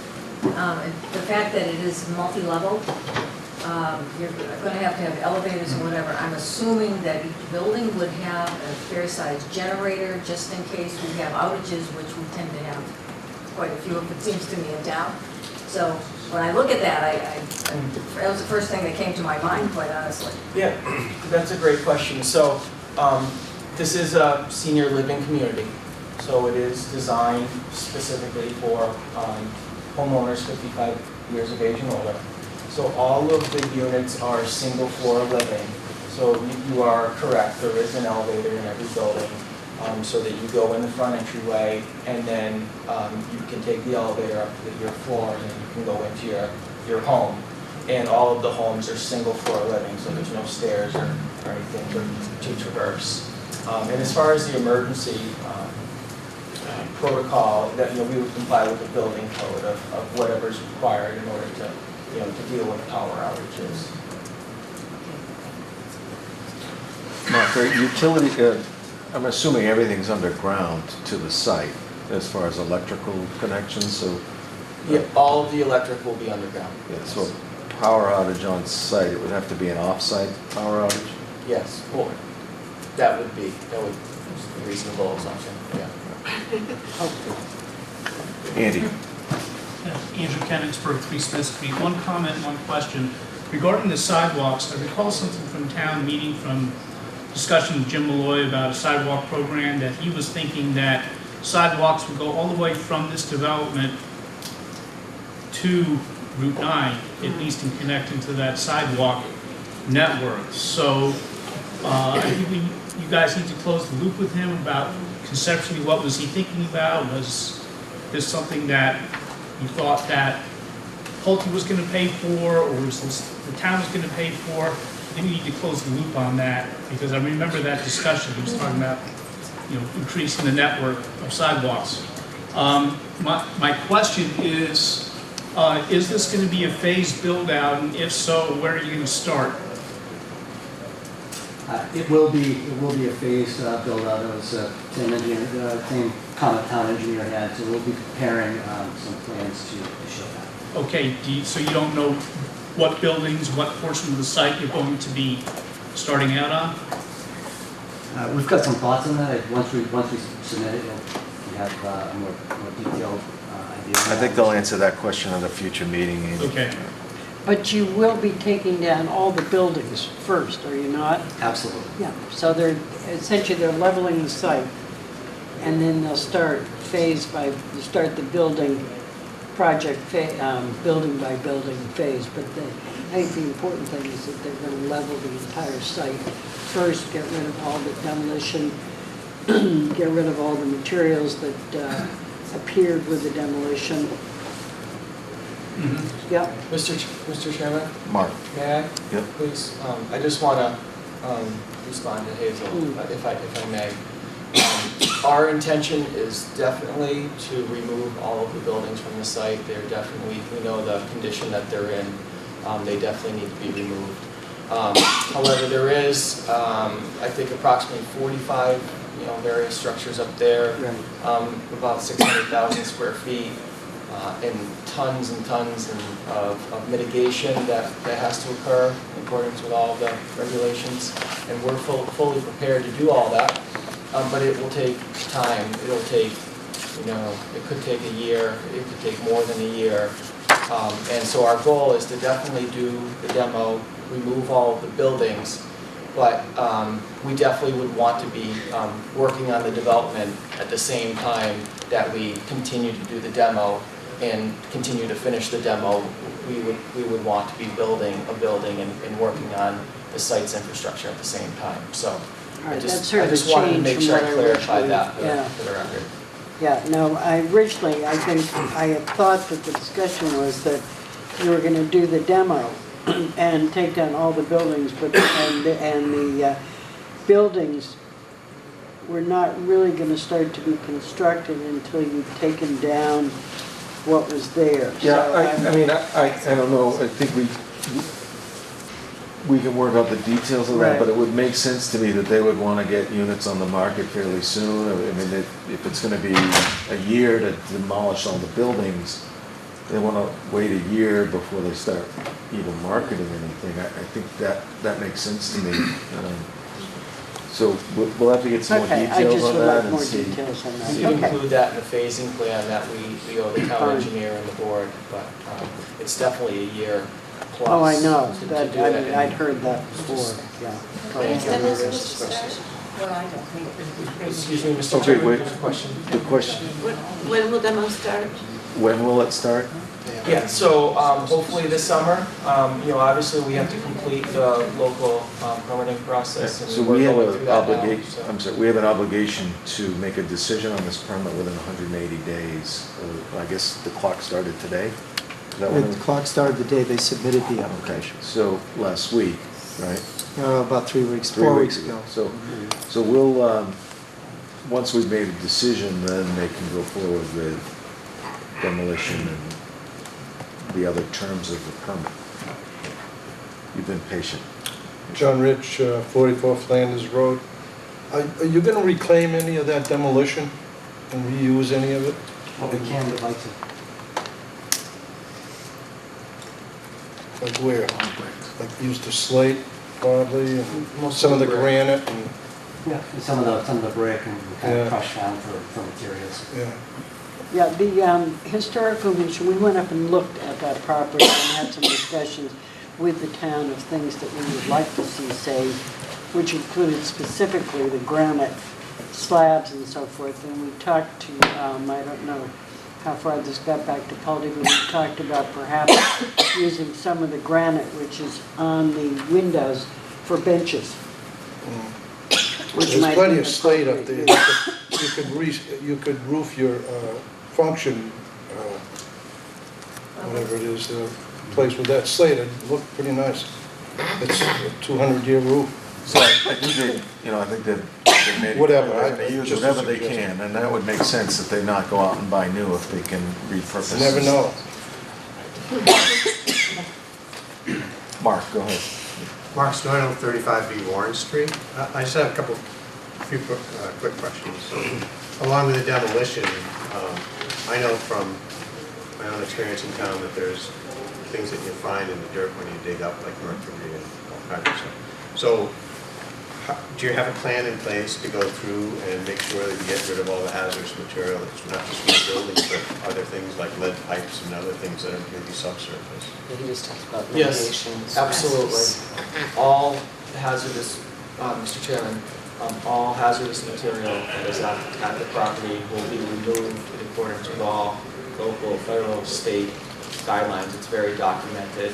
We've done extensive, the town has done extensive testing previously. We've done our own extensive environmental testing. And, we have an idea of what's there and what needs to be done. And that will all be done in accordance with all the regulations. Certainly the Board of Health would be involved as well. Second question is, so you said something about it's 55 housing, but residents up that are 18 and over can live there as well with their family? That definition is a town definition. It's written into the bylaws for senior housing. So, for example, the concept is if I'm 55 and my wife is 54, she can live with me. I mean, it's going to be allowed. But yeah, there's some leeway in that definition, I guess, and for somebody to have an adult relative living with them, or but they are 1 and 2 bedroom units. So I think that's. I guess I was getting at what's the occupancy and the demographics. So, if a couple that's 55, and they have 2 kids living with them, so you end up with 4 people. Is there a cap or something that drives to the sewage and the I'll let the cars applicant and all address that? that. Mark, do you want to? Anybody? Sorry guys. There is no cap on the amount of people that live there, but this lifestyle, it's a condominium lifestyle, it's garden style apartments. It's not conducive to large, households living here. We find many single people that live here, many empty nesters who have the big single family home, who had a family, the family has moved away, and now is the time to downsize and get something with no maintenance, low maintenance. So I think I answered the question. No, there's no cap on the number of people here, but you don't see large households living here. Yeah, it just got to the number of parking and the discussion around sewer, the assumptions that you guys are using for the. Yeah, the assumptions for sewer, and I actually did the math while we were talking. So the project the project sewer flow is based on Title V DEP guidelines on senior residential units. So there's a chart and it lists out the flow that's allocated for a project like this, and it's a very conservative estimate as well. But the project will be 92,000, 93,000 gallons per day. That's for all the units, and like I said, that's a Title V estimate straight from DEP that specifically for age-restricted housing, and it's based on 1 and 2 bedroom units. So I guess my last question goes around the affordable piece. They're asking to have half as many as what's required for affordable, and what does affordable housing in Westborough look like? Is that under something under $1 million or?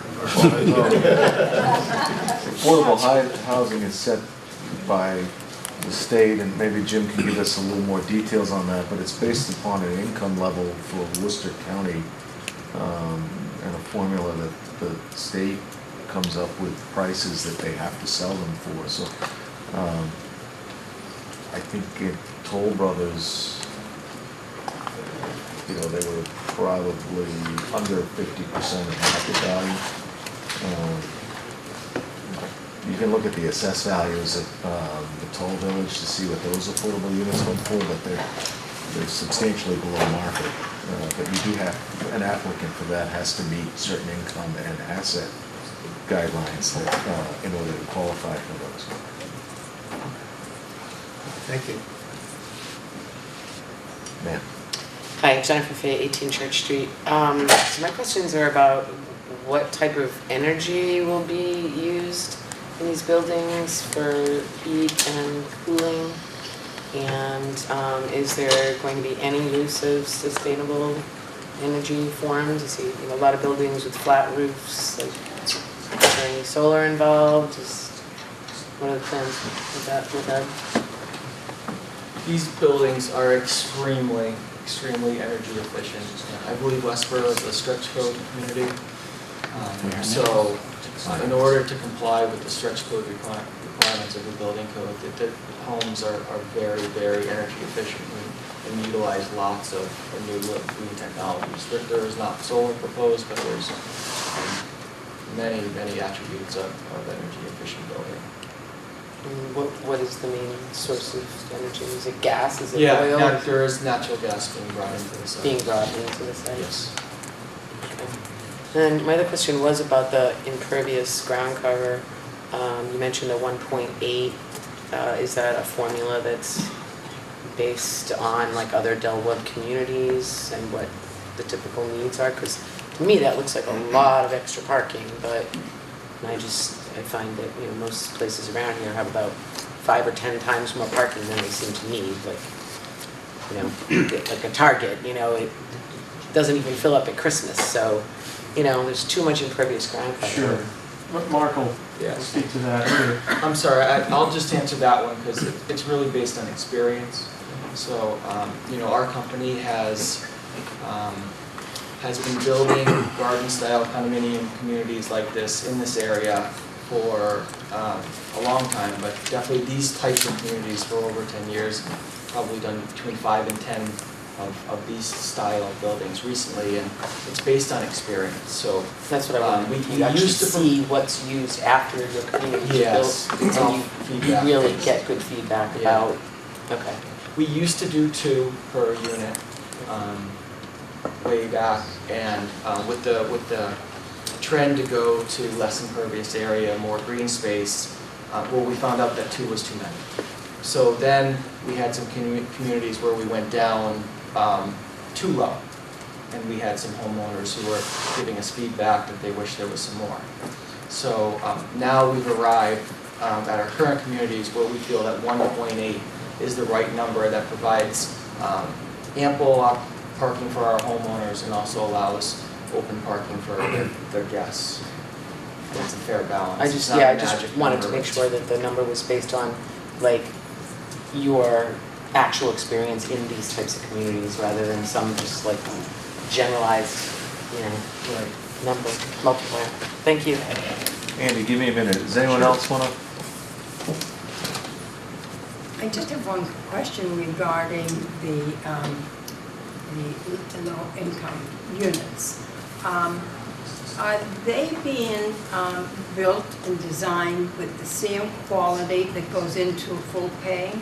So they would get granted if like the $400,000 one got granted, the low income would get granted, or do you go down grades of quality in materials in the affordables? Mars, do you have an answer Mr. for that? Chairman, if I may. So the intent of the affordable units is to comply with the Department of Housing, Community Development's affordable housing program that they've set out, and it has certain standards that needs to be met. A key component of that is that they have to be indistinguishable from the exterior, and they have to be distributed around the community in a fairly, not dead even, but they have to be distributed around the community, indistinguishable from the exterior. As far as interior finishes, they have to be new, finished, clean, and I forget the proper words, but they're not the same finishes if somebody finishes their models and puts in all sorts of upgrades into their units, but they're base finished.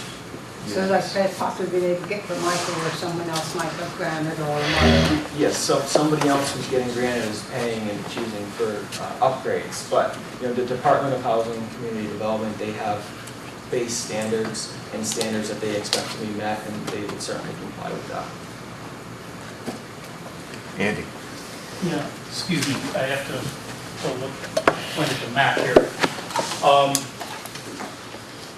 If I recall from the hospital use, this is going to be parcel E, which has gone over to the Conservation Commission. Right. I don't recall this big chunk being taken out of it, and I just want to make sure that this is actually not part of the conservation land. Because I'll I look don't at that, recall Andy. this. That's a good point. There's a building Confirm that. there right now. Just flip back for you here. Right. You Okay, can so see it's not this. in the wooded area, it's part of that paved portion of the hospital. Okay, I just wanted to make sure about that. Thank you. Okay. Any other questions? Fred, do you have a comment? Yeah, Fred Lenaro, Building Commissioner, just as a point of clarity, I have also submitted a comment letter with about 12 comments. I just want to make sure that Pulte gets that. Okay, they will get that. Was that today? No, about 2 weeks ago or so. Okay. Okay, we'll make sure they get it. Thank you, Fred. Van?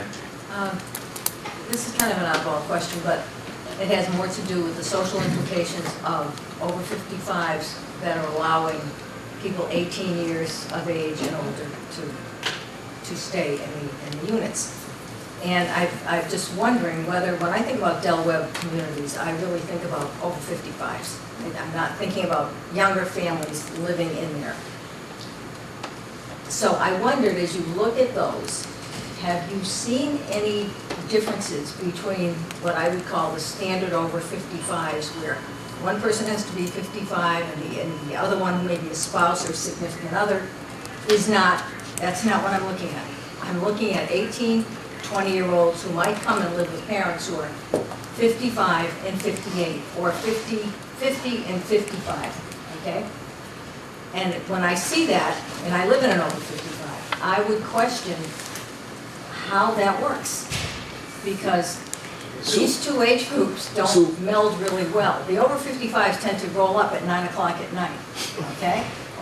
18-year-olds begin their life at 9 o'clock at night. Yeah, so I think there's a couple things to factor in, and I'll let the applicant respond to this, but my feeling on it is that the project will police itself on that. I mean, if you've got 50 apartments in the building and 49 of them are 60-year-olds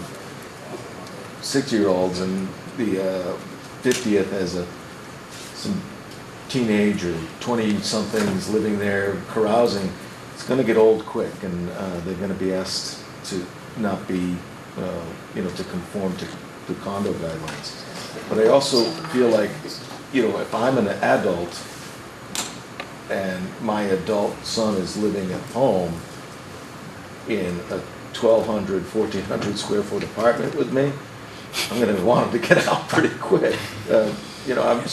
I'm not sure what the other Del Webb communities have experienced, and I'd be curious to hear the applicant respond to that, but my feeling is we're not going to see a lot of people trying to squeeze. I mean, you'll have some circumstances where, somebody's back from college and they're looking for a job and they're staying with their parents, and yeah, I'm sure you'll see that some, but I don't think it's going to be as a major concern in this project. So, Mark? You can't dictate a family unit. I mean, if Well- children want to come back and live with them. Yeah, but You're not gonna have 6 people living in a 2-bedroom No, unit. you're not, that's just it. I mean, you have to look at this practically, but at the same time, I don't think you can, you cannot police a family unit. You can't say, well, I'm sorry, you can't have your 18 and 20-year-olds living with you. Yeah, and do we So- want to police that, though, as a, No, as I a mean, you community? can't I don't do think it. the bylaw's written that way. I mean, I think we do, want people to enjoy the full rights of ownership, and if they want to Right. have an adult person, or somebody stay with them, or even a grandchild stay with them for a while, I think that should be doable. Reed, you have a comment? Mr. Chairman, if I may, I'll take a shot at responding to this young lady's question. I think there's two, and you've kind of touched on it, but I think there's two main criteria. First and foremost, we've not experienced that exception that you mentioned. Given the fact that the design of buildings is essentially the 1 and 2 bedroom homes, and given the overwhelming focus and guidelines of the community that really are centered around active adults, folks 55 and better. The condominium documents, rules and regulations, things of that nature, they do tend to police themselves.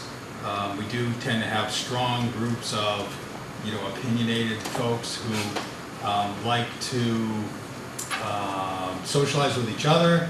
They have like-minded activities. They have similar types of life experiences when they move to a Delaware community like we're proposing here. And there's always an exception, but generally they get along very well together socially, and they're very courteous and responsible. So the way that the town criteria is written, that children or residents 18 and younger are not allowed, frankly, that cuts out the school-age population. So a community like this that goes into a town, not just Westborough, most towns that we work with in Massachusetts have the same focus. Everyone knows the majority of the school's budget goes, the school's budget, the majority of the town's budget goes to the schools. So a community like this is extremely fiscally positive to the town as a whole, because with new homes of this type of quality and value, that will generate a significant amount of tax revenue for the town without adding a lot of costs from school kids. So that's typically very beneficial from the fiscal aspect of the coffers of the town. And the 1 or 2 or 3 times a year that an adult child might come and stay over the weekend or for a week or maybe even longer in the summer, that's not against the rules. And I can't say it's never happened, but in the many hundreds of homes like this that we've built, that I'm familiar with in the past 20 plus years I've been working here in this area for Pulte, I cannot remember an example where that has come up. So I'm sure it must happen, but it has not been a problem and has been very infrequent. And I think you may have touched on it when you spoke of the lifestyle of the 2 generations. They are very different. And I think the younger kids, if they're in their 20s or even early 30s, they don't want to be here. They're not going to hang around a long time. At least that's our experience. We really haven't seen that. So that's the best answer I can make. We spent a lot of time on this. We do have many future public hearings on this. I invite you all to come back. I'd like to move on to the next agenda item because we have a lot of people here who have been waiting patiently for the Mount Pleasant discussion. So if there's nothing else from the board, let's continue this to the 15th. If somebody would like to make a motion to that effect. I motion that we move the public hearing for the Westborough State, or continue, thank you. We continue the special permit hearing for Westborough State Hospital until May 15th? At 7 p.m. At 7 p.m. here at the fire station. Do we have a second? Second. All those, any discussion of the motion? All those in favor? 4-0. Thank you very much. If you are leaving, if you could take any conversations out to the hallway so we can move on to our next agenda item, which is the public hearing for Silver Hollow Estates Amendment to Special Permit and Residential Subdivision Definitive Plan. John, if you could just reintroduce yourself. So yes, sir. John Ormond, project manager for the Hollow Estates. I'm here with some of my team tonight. Howard Goldman, an attorney. Ken Strom. So we have a PowerPoint with a couple of things that can lead us, I think, through this process. And so we also brought Dave Vermata, our septic engineer. Great. And he has a presentation on how the whole system will work.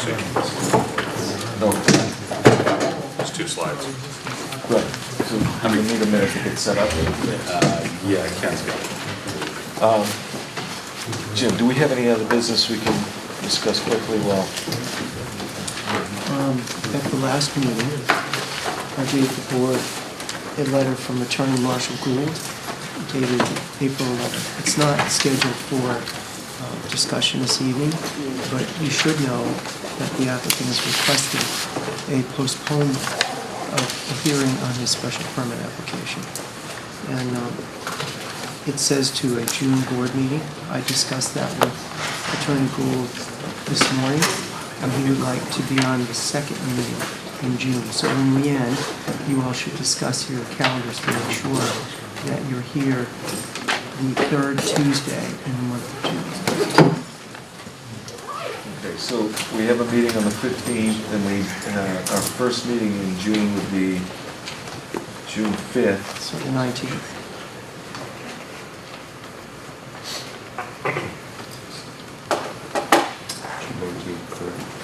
Yep. Yeah, I'll be here. So that would be when he would advertise his public hearing. I just want to confirm that because he's going to send me a draft ad tomorrow. Hazel, do you need to look? No, I can't. Okay. Tim, you? I'm good. Okay, so Okay. we know we have 4. We'll go We with can that. check with Jim on it.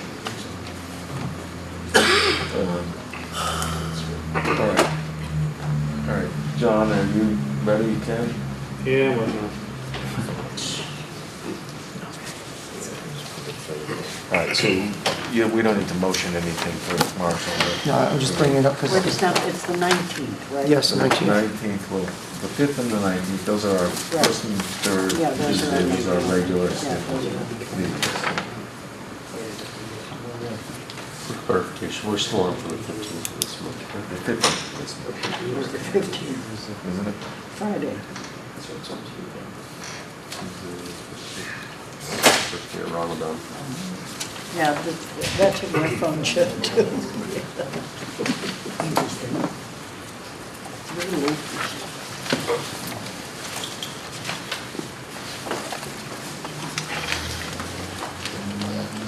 Okay, whenever you're ready, Ken. All right, okay. Yeah, that's fun.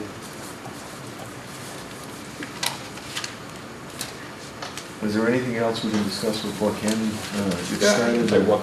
I can give a quick overview of the issues. Good You evening. want to pass these out too? Oh, sure.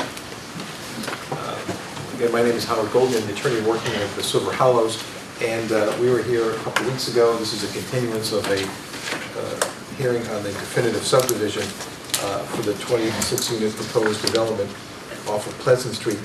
Some of the issues that we wanted to get back to tonight are the lot 25 with the Stubble family, try to move the house to keep it slightly further away and with more screening.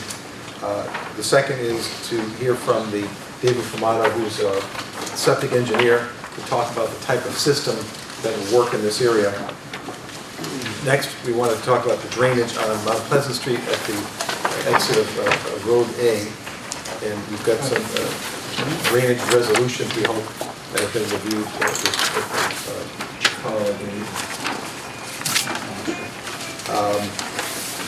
Also, Ken wants to deal importantly with the yield on these, that they've done various testing to show that these 26 units do provide the appropriate flow to make this all work. The updated financials regarding the fiscal analysis, unfortunately, there hasn't been great communication, so that one may need to be deferred. We wanted to get back to the sidewalk considerations and some of the issues that have come up with that. And so that's a quick overview of what we have. We're just having a little technical difficulty with the password.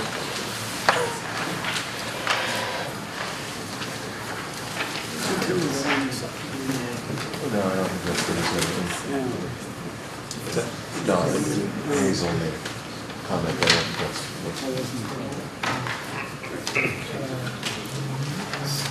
So, Howard, I know one of the things that we had was the fiscal impact, and I know that's still... It hasn't been developed. Okay, I think so we're still waiting on that anyway. Yes, I think our expert has been trying to communicate with the superintendent, but I think there's some differences of the numbers, and that has not been resolved. So we don't have... Okay, so we're probably not going to wrap anything up tonight then. That's true, that's true, but we certainly do hope to get closure on most of these issues. Should we have Dave start now about the, you have something that's tied into the... It was a visual, but I can go over it without... Yeah, I think it's getting late, deference to the board's been here a long time. Maybe come up here and we'll get started, and then I'm sure Ken will get this worked out. Yeah, I think the sewage design is all going to have to be approved by the Board of Health. Yeah, right, this is more information. So I don't think you need to get too technical with us unless somebody has a technical question for you. You can try and keep it, dumb it down for me. So thank you, everyone. Again, my name is Dave Fumato. I'm the president of On-Site Engineering, and my firm specializes in the design of on-site wastewater, septic systems, on-site treatment, that type of stuff. So we're a specialized firm working in this area. For the Silver Hollow project, while it is a size of development that is capable of being served by septic systems per state regulations, Title V, it is also in a nitrogen-sensitive area, again, per state regulation. So it's part of the design process and evaluation. We've been working closely with Steve at Board of Health as well as Mass DEP to determine what really is appropriate for development of this size and magnitude. And working through that process, I've met with Steve a couple of times talking to things. He's been working with the DEP.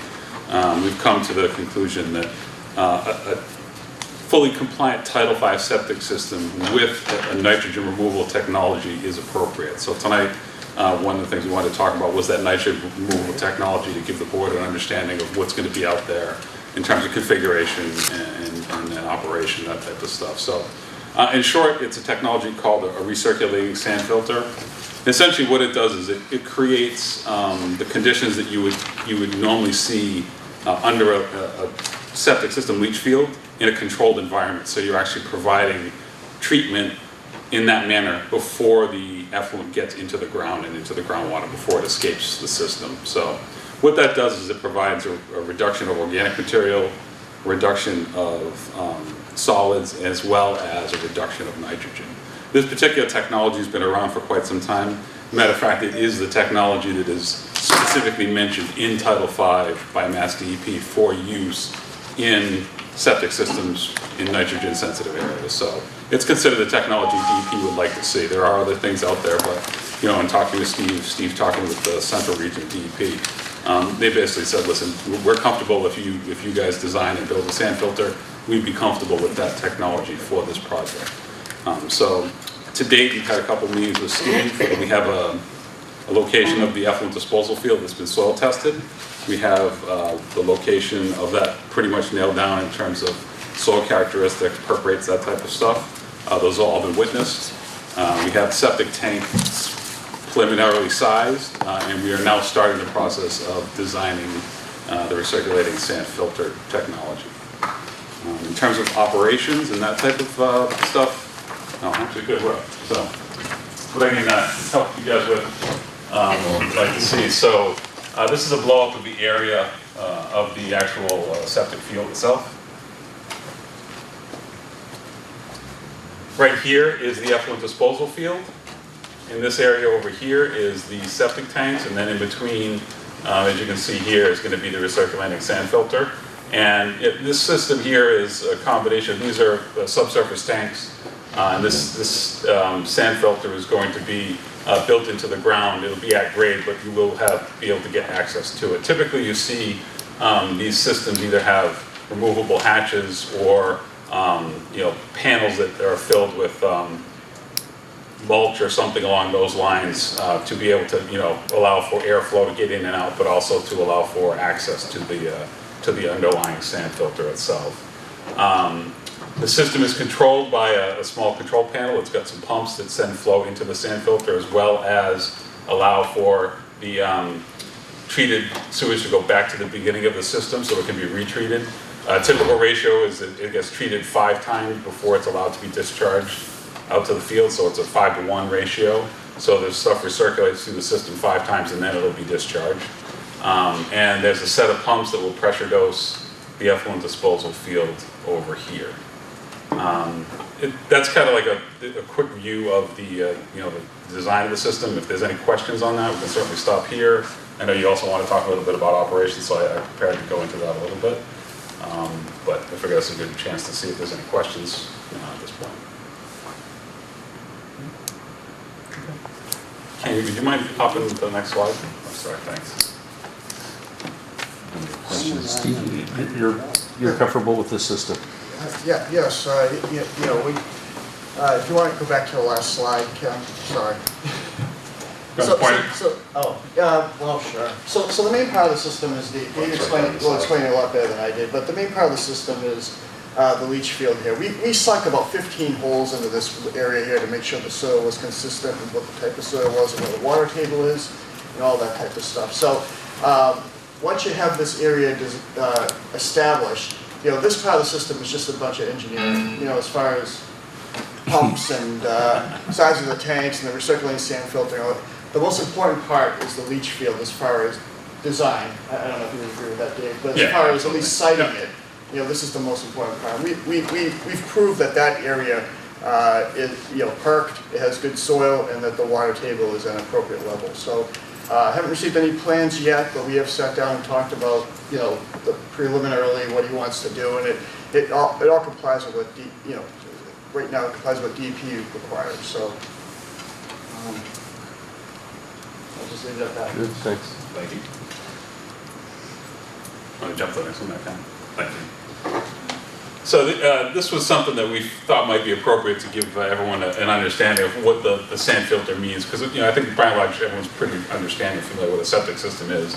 But this is a good visual to help everyone understand this as well as operations. So again, septic tank, a pump system which sends the untreated effluent up into this tank, which is filled with sand.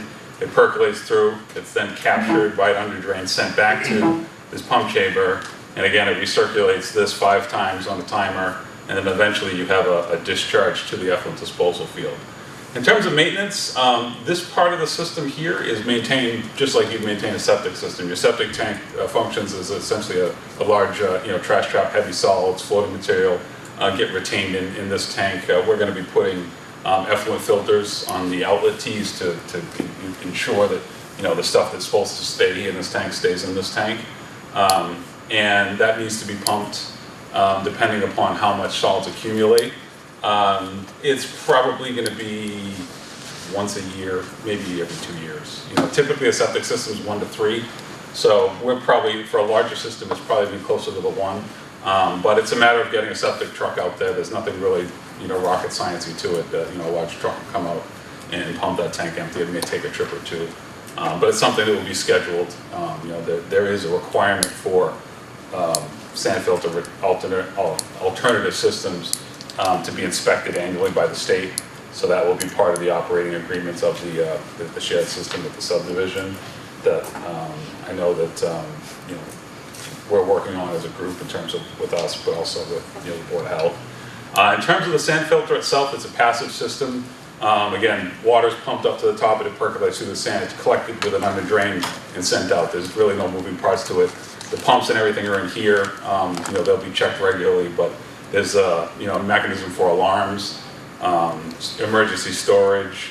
Steve and I did talk about standby power and what seemed to make sense for this development was a switch for a hookup where you could bring a portable generator and plug it in the event of a power outage.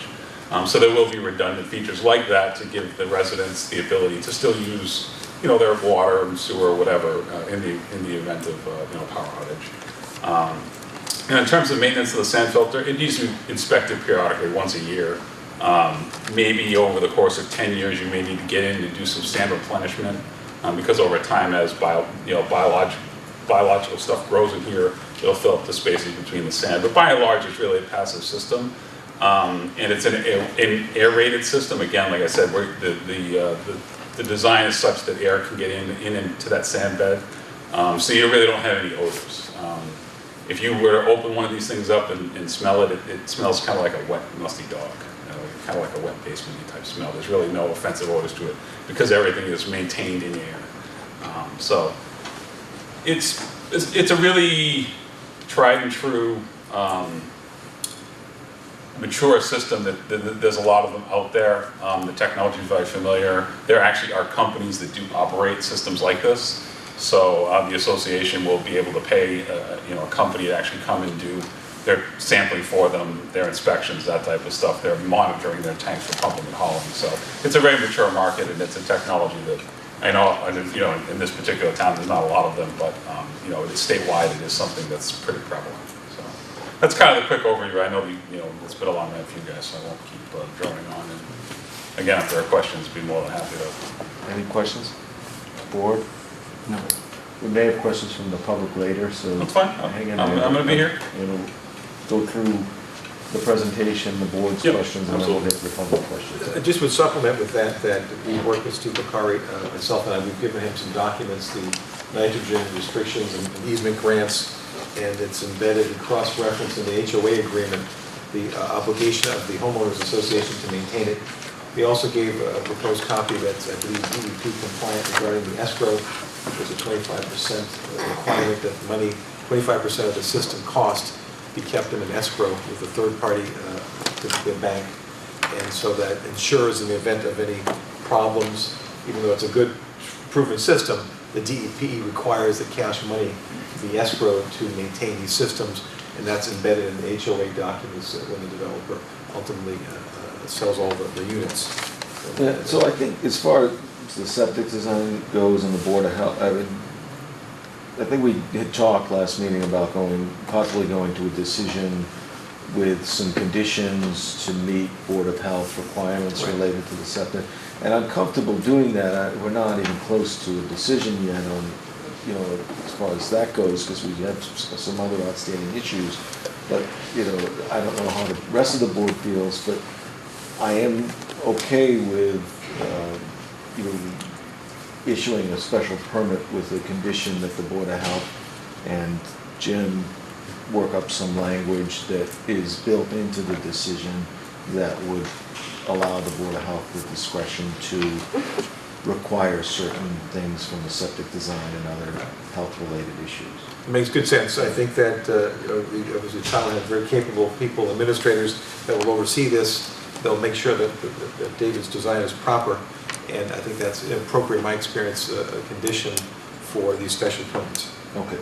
So what's next? Next in order of business is the Stugel property, and Ken, I think, will speak to that. We've been working and talking and communicating back and forth to try to reorient the house, and Ken will really get into the details there. Yeah, so we had talked a little bit about reorienting the house. I think Mr. Stoidel had suggested, Mark, am I pronouncing it right? Is it Stoidel? Stoidel. Okay, I'll butcher it again. But had suggested moving the lot, and I'm not sure to what extent that's been explored, and maybe Ken can answer that. I thought that was an interesting suggestion. He had come up with some specific locations to that. I think you had said a couple of them weren't acceptable because of wetlands, but could you just clarify that for me? Okay. And if we rule out moving a lot, then maybe we could get into what the alternative solution would be. Ken has thought hard and looked at this and definitely has some opinions. I'll show some graphics here.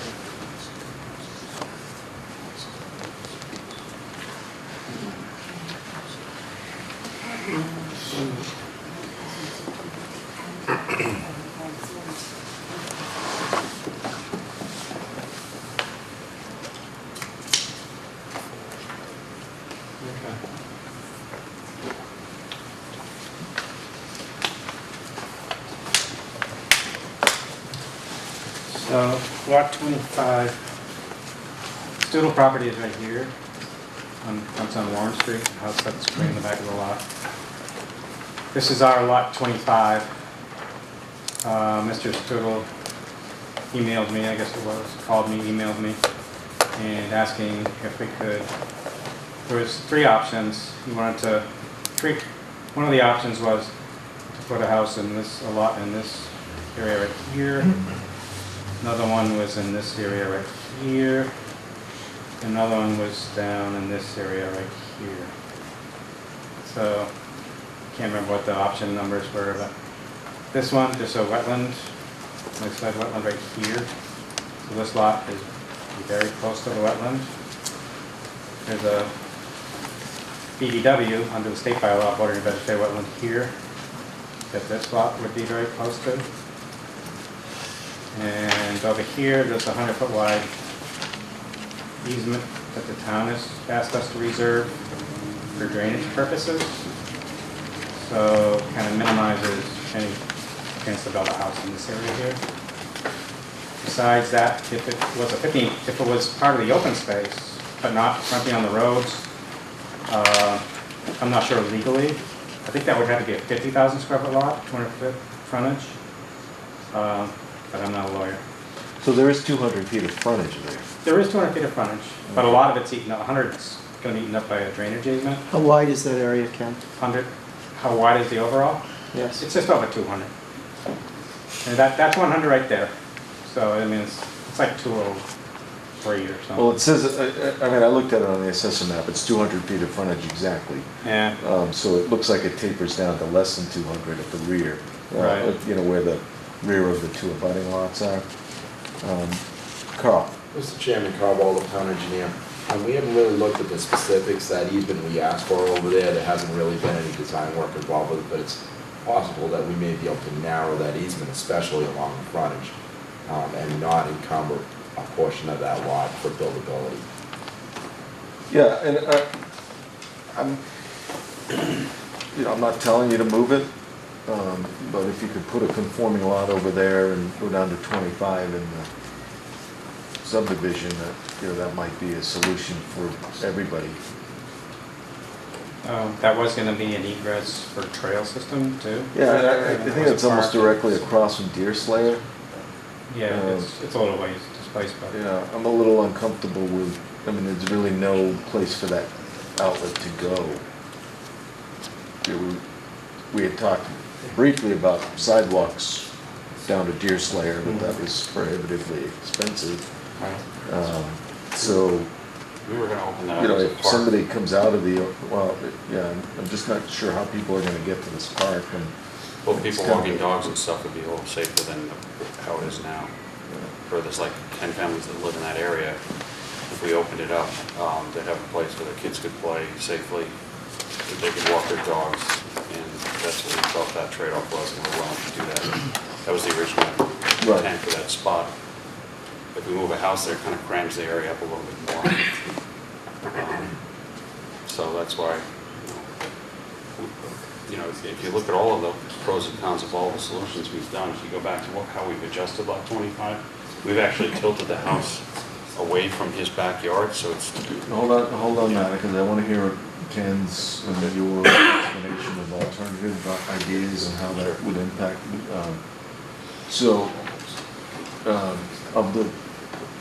There is a possibility of moving the lot. It's not necessarily your first choice.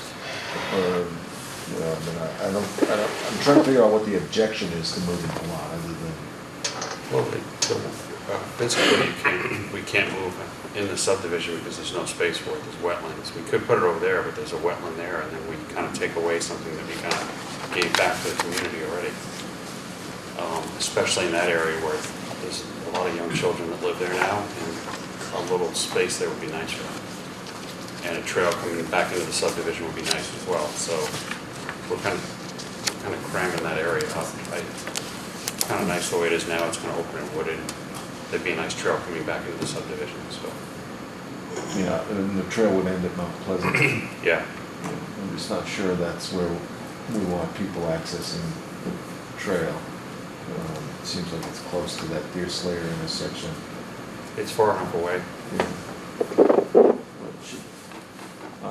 I'm gonna think on that. Let's hear your alternative solution that will hopefully,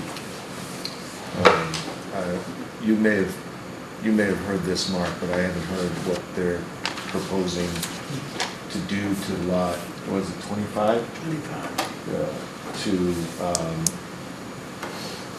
make it less, more palatable for you, for the butter. Right. I don't even think you've seen this one, Mark. We rotated a little more. So originally the house was more like lined up with the backyard. Now we switched it. It was a right-hand garage, side loading, side entry garage. We flipped it now, so it's now driveway's on the left garage. So the house, there was an objection to the windows looking directly. So now the windows are angled up in this direction more. We did offer very tight hedgerow, 4-foot spacing along here, out of light eyes, with a stockade fence, and also additional plantings at the top of the hill. It partly drops off. This is a hill, going. The house perches up and then it drops down, and then there's the drainage easement, and then Stool's property drops down another 5 or 6 feet. I'm not sure exactly. Yeah, you said 410 feet, and you're putting the house probably between 420 and 430. So about 20 to 25 feet higher on the elevation. Yeah, it would be about 20 feet. 20 feet. Those are 2-foot contours. Maybe, it could be 20-ish, 22-ish. Okay. But the screening we would build would be high enough to block his view of the house. And we have double screening there. We have screening on their driveway, in the backyard, and then on the easement as well, and a fence. So it'll actually probably be better now than it is, because you're looking into kind of sparse woods, and you're looking into a nice little green tree. So that would be my opinion. It's up for interpretation. Carl? Mr. Chairman, it may be somewhat obvious, but the screening on the top of the hill is going right through the driveway turnaround, which is somewhat impractical. Yeah, well, that was a last minute thing to rotate that. You're right, Carl. We need to, as you know, you got an email with plans like an hour ago. Just pointing it out. I'm understanding that a lot of things are going on the fly, but. Yeah, no, we're regrading, and there's a lot of work that needs to go into the design. So that tree, just to accommodate that, you just bring the screening around the back of the driveway, right? Yeah, in this case, I think it may be a low wall at the end of the driveway. Right. Turnaround could be minimized a little bit. With a low wall in the back instead of this grading, obviously, and then the tree line to follow the wall. Yeah, but I think the key point here is that if you look at where this house is facing now, it's not facing away from the back of his house. Right. I think that was your original concern. You had a house looking back at you. It's kind of not the case anymore. It's kind of been moved away. So it used to be on the other side, it was kind of facing directly. We also took out that other lot over there in the back corner. So we've removed one house already and pulled it out of there. If you look at the numbering, that was actually lot 26, Yeah. which is now on Road C, the end of Road C. Right. Okay. All right. So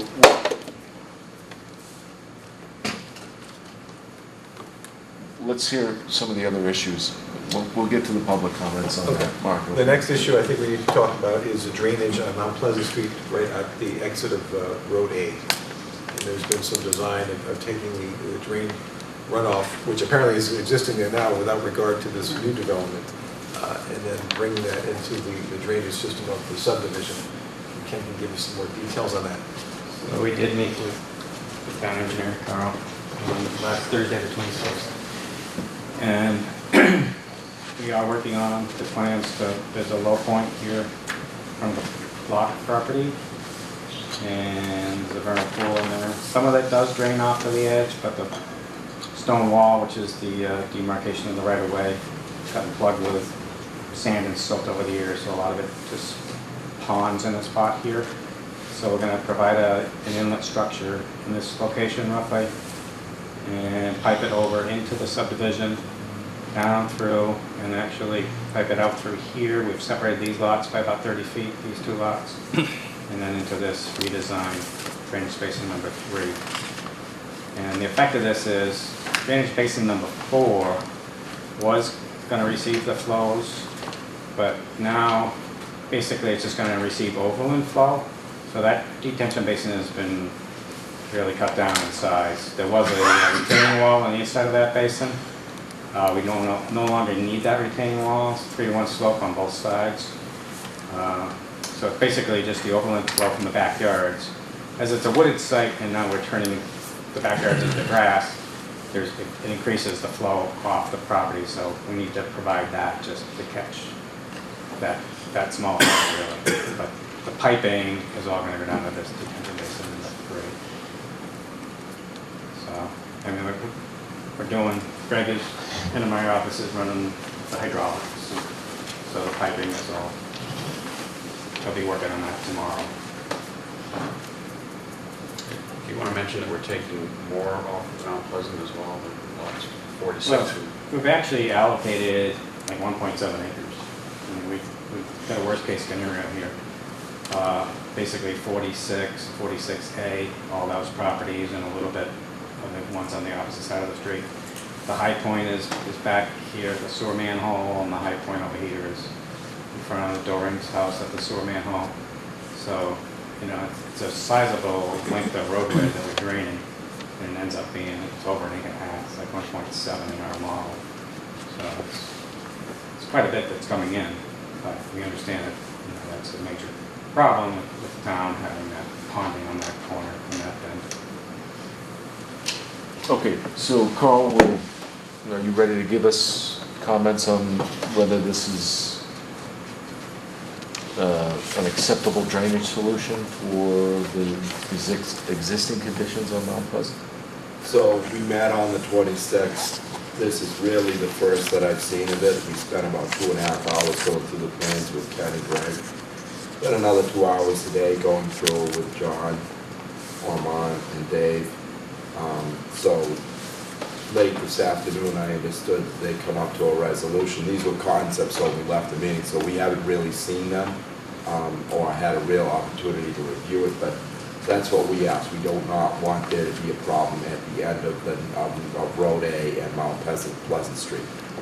And they analyzed it in this So Carl, fashion, so we're going to have to take a look at it. Next time we meet, hopefully you'll have a chance to give us any comments, any feedback on those after you get a chance to fully review it.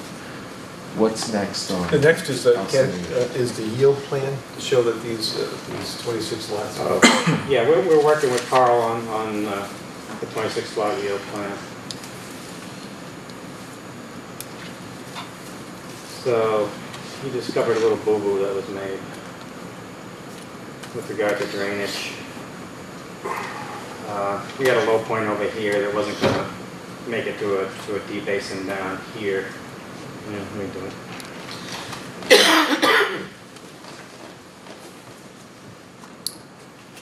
So we did run the profile, rerun the profile, so the low point is a little bit higher in this area here, station 5 plus 0, roughly, to allow it to get into the basin, this basin A. The remainder of the geometry, nothing has changed, none of the lots and the septic systems, none of that has changed, Steve. But we'll copy you on this too. Carl asked us to generate 40 scales, and then we'll generate 40 scale profiles. So we'll follow that up in the next couple of days. Carl, have you had a chance to see this? Yeah, so essentially, Mr. Chairman, we about 3 weeks ago, whenever it was, we looked at this and said, okay, you really don't have a approved plan that works here because of drainage issues. Ken and Greg went back to the drawing board. We did actually get a look at this today. They emailed it over. I was able to plot it out, take a look at it. It looks pretty good. I did hold back and said it was a 5-minute review. But I think where we pretty much said, okay, they worked out a solution that's practical and said, okay, there's your proof plan. Okay. So Steve, you haven't seen this yet to see whether it affects No, the... but is any of the lots? The geometry is all the same, Okay. everything Parts else are is the So same. it's probably okay, I'll say, but I'll look at. Okay, it's up so to me, I'll we'll look at get it. comments Yeah. from you on this, if there's any needed by the next meeting. Yep. But otherwise, we'll assume that they've, for the sake of today's discussion, we'll assume they've proven the 26 lots. Okay. What else? Mr. Chairman, the next issue is the sidewalk considerations. As we think this one through more, that in order to do the work, we're going to need to get access and temporary construction easements from the neighbors. And it occurs to us that a lot of the neighbors that are abutting this proposed sidewalk area have signed a petition that they're against it. So it's sort of putting us in a difficult position where we're going to, the board might mandate the construction of the sidewalks, but the developer won't be able to get access so that the heavy equipment can do the appropriate work on the neighbor's property for a temporary period of time so the sidewalks can be completed. So we thought as a result of that, and then obviously the issue with the town hasn't developed a comprehensive plan yet. We understand it's being considered over time. Seems like that is potentially a long-term plan. But the developer, I believe, is sharpening his pencil, is offering $50,000 as a contribution towards sidewalks wherever they may be built as the town may determine. Okay. So I'll take that under advisement. I think before we discuss that, I'd like to hear the fiscal impact of the project, and we don't have that yet. So let's take that number in and just sit on it. Now, the reason why I bring it up now is that you've asked for construction drawings for the sidewalk. It's a fairly expensive undertaking. It's a lot of work, there's a lot of ledge there, it's a lot of detail. And that if we can get resolution to a dollar contribution for future sidewalks, that would be less of a burden on the development. Because we feel that these plans, if put together by Ken in his office, we're going to be shelved. That we don't see in the short term this being built. And I think if the sidewalk wasn't there, that may give us a little bit of flexibility on the upper right at Mount Pleasant Road A exits to maybe make that road a little bit wider to allow some better turning radius that was of the concern by some people on the board. And what about moving that road a little bit? I know that was one of the outstanding issues. I defer to Ken on that one. If the sidewalk wasn't there, would that make it easier to move or not have an impact? I think the sidewalk, Yeah, so it's very tight at that angle point curve in the road. The right of way is, actually the travel way is only like 18 feet, maybe 19, depending where you measure it. So the issue is sight lines, like we talked, I think it was at the last meeting or the one before, but if there's the crosswalk is right here, so these are sidewalks on this side and then the proposed sidewalk here up Edmund Brigham. The vehicle coming from this direction and this direction. It's not as much of an issue from the southwest, but from the northeast, the car being able to see this kid in the crosswalk is a challenge. The more you move the road away, the more difficult it becomes to see that. So that's kind of the crux of it, is where that crosswalk is. Well, okay. Sight line issues. So if you don't build a sidewalk, would you still have a crosswalk? If we didn't build it, I think right, we wouldn't have a crosswalk if they didn't build the sidewalk. Okay. So not having the sidewalk, would that allow you to move the road away from the abutter's house? Yeah, it would allow us to revisit this curve here. This is the curve, it's like 57-foot radius for the fire truck to be able to pull out without. Weren't you widening that curve? I mean, the last time, or cutting it in a little different, to widen it the last time you were really down to that? It is wider, it is, but at one point we had it going, the curb line extending beyond the property line.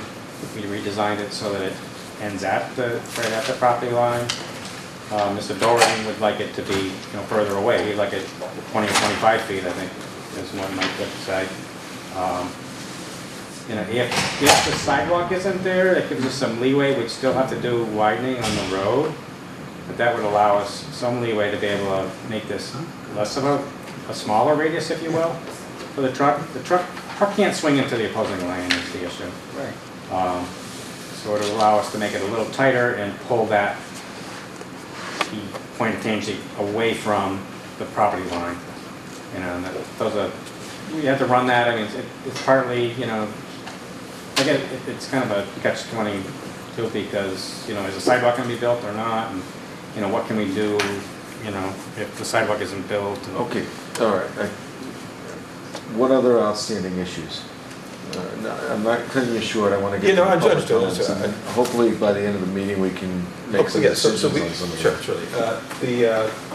We talked earlier about Mr. Doran's request for an 8-foot fence, and there was a question, could it be built? And the answer is yes, with the building permit. We spoke to the various officials on that.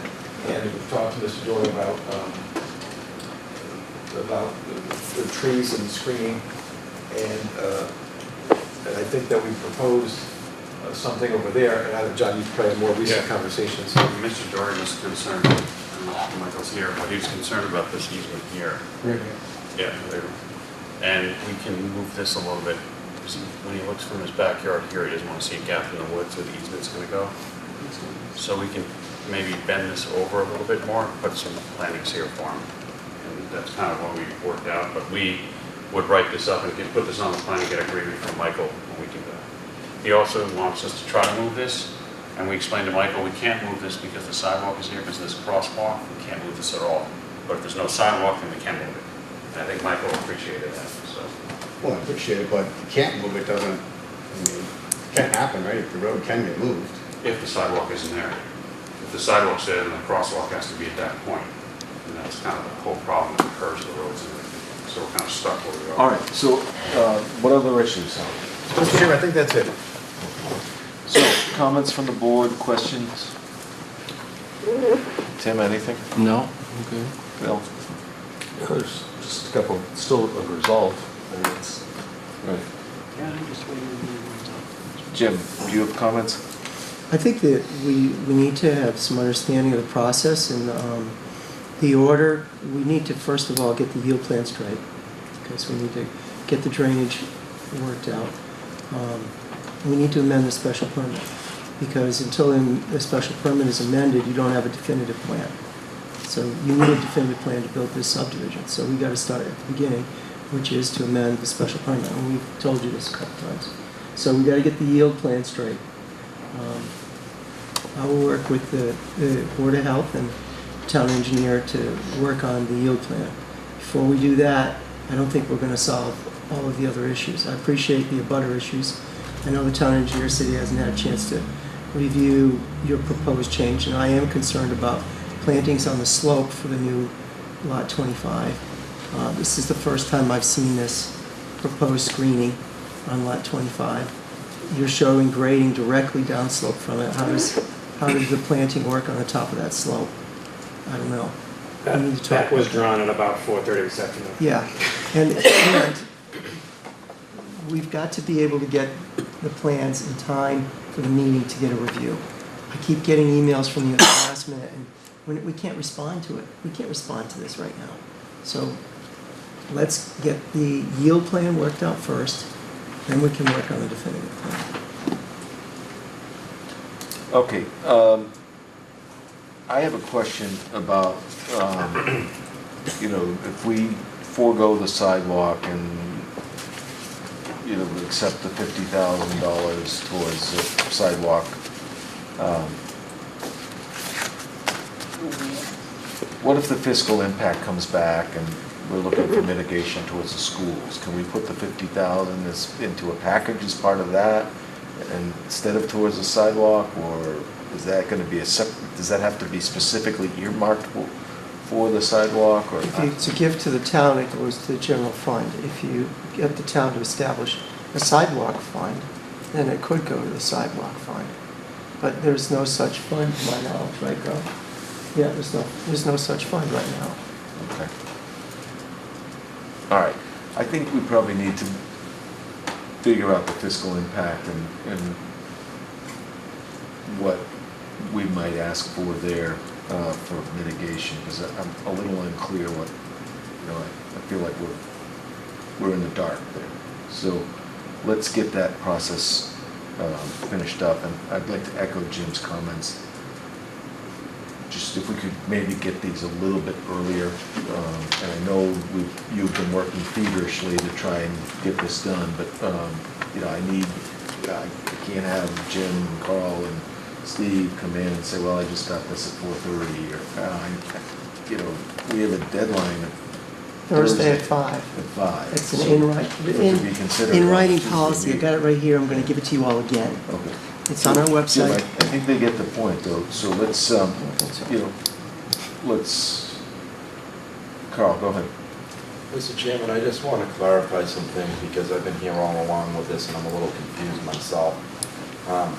Is it Jim's intention and your intention to close the special permit hearing, render a special permit decision, but leave the definitive hearing open and move on and said, okay, we passed that phase, now we're going in? Because right now I'm looking at what's been discussed. I've had a number of conversations with Mr. Doring over the course of this permit process.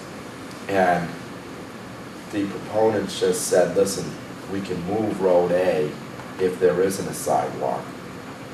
I'm not quite sure what that's going to look like, but as we start to go down and said, okay, we're going to move Road A, does that mean an inch, a foot, 10 feet, 20 feet? I think to move forward, we need some kind of. Well, I don't think we're ready to where we're going with that. I mean, I think the goal here is to get the amended special permit and then move to definitive. Okay, because we can't kill two birds with one stone there, but I think it's reasonable to give the applicant some instructions on whether or not we're going to require a sidewalk. Absolutely. Yeah, I don't know what the answer to that is right now, and I think the board has some questions about, certainly I have questions about the fiscal impact before I'm willing to talk about $50,000 towards a sidewalk fund that doesn't even exist. So, go ahead. So I'm fine with that. I think that's all good to shape under the special permit. Behind that, with the definitive plan, that's a detailed plan and said, okay, we need to know where the water services are going to go, or all this detail, with the specific location for the hydrants and whatnot. And so that follows. I just want the board to understand that in no way right now were the definitive plans that were submitted in a state that I could say, okay, they're in an approvable state, or they're here except for a few items. Instead, when we sent them out of the room on the 26th, there was a myriad of issues, including the plans not being in a format that was compatible with our subdivision rules and regs, issues with the easements, water services not on there, drainage is still shaping up, all right. Instead, having larger issues out there for the special permit is one thing, but for the definitive plan, we've got to know where we are and get all the details squared away. And I don't think we're ready to move that process forward at all. Fair enough. Whether it be to amend the special permit that was already given or to move to the definitive plan. We're going to have to do that at a future meeting. But, I would like to get some sense of the board. Again, I don't think it can be at this meeting because I still want to hear the fiscal impact. But probably at the next meeting, we can give the applicant some instructions on whether we're going to require a sidewalk, whether we want that lot moved to another location. You'll be able to answer whether that drainage easement on Mount Pleasant can be thin enough for them to put a house there and move it away from the Stoytle property. If we don't require a sidewalk, we'll be able to give him instructions on whether to move the road away from the Doring property. If we do ask them to move a house down to Mount Pleasant, I want to hear from the abutters on Mount Pleasant that will be impacted.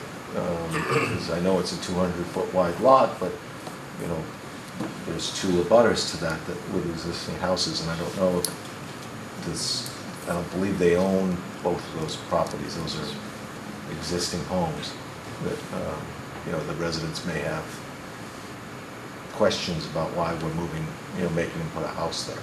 So I don't know what the answers are to a lot of these questions. I think we need to move forward, but I would like to give the public a chance to ask some questions that we may not have discussed already. Very good. So if anybody in the audience has questions or comments that they want to share.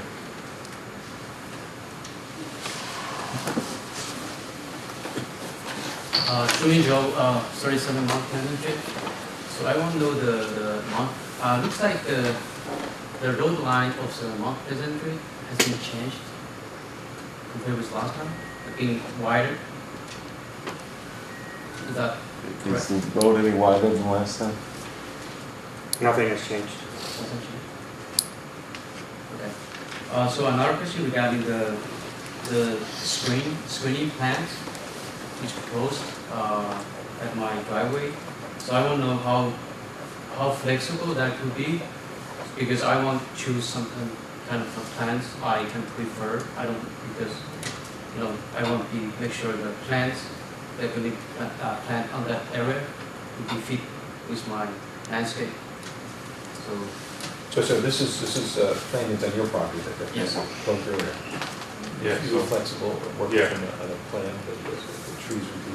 Yeah, so compatible with this. I would like to define what type of tree I want to be there and the location of trees, because I don't want the trees to be lined up. Okay. Because there's some larger trees. So the applicant will get with you and you can give him specifics on that and then bring that agreement to us. I'm assuming Jim is our expert on plantings, so he'll have to review that to make sure that it's compatible with the climate. You know, so there's a lot of factors that go into it, but presumably if you and the applicant come to some agreement on what those are, we'll do our best to require that as part of a special permit. Okay? So you guys are going to approach me? Yeah, Ken will probably vote you. Mr. Doran. Well, first of all, I don't know how you people do this stuff all the time. So last meeting, I listened to Silver Hollow's traffic engineer talk about all the time, money, and resources that went into looking into how they could help out these gentlemen and what they didn't like as far as lots, number 37, 39 of the road coming out in front of them. And the guy went on and on, you know, money, time, we spent so much effort.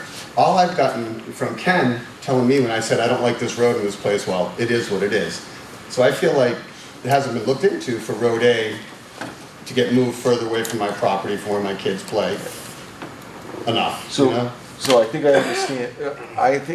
I understand the issue in that with the sidewalk and a crosswalk, it's very difficult to move the road because of sight distances. And if somebody's in the crosswalk, you have to make sure that traffic coming from both directions can see that they're in the crosswalk.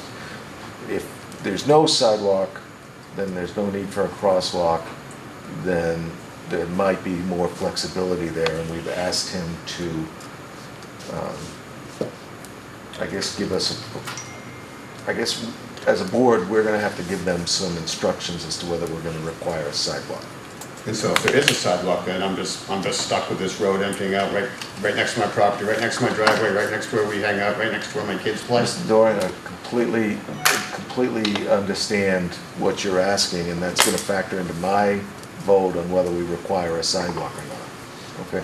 I'm trying to consider, I personally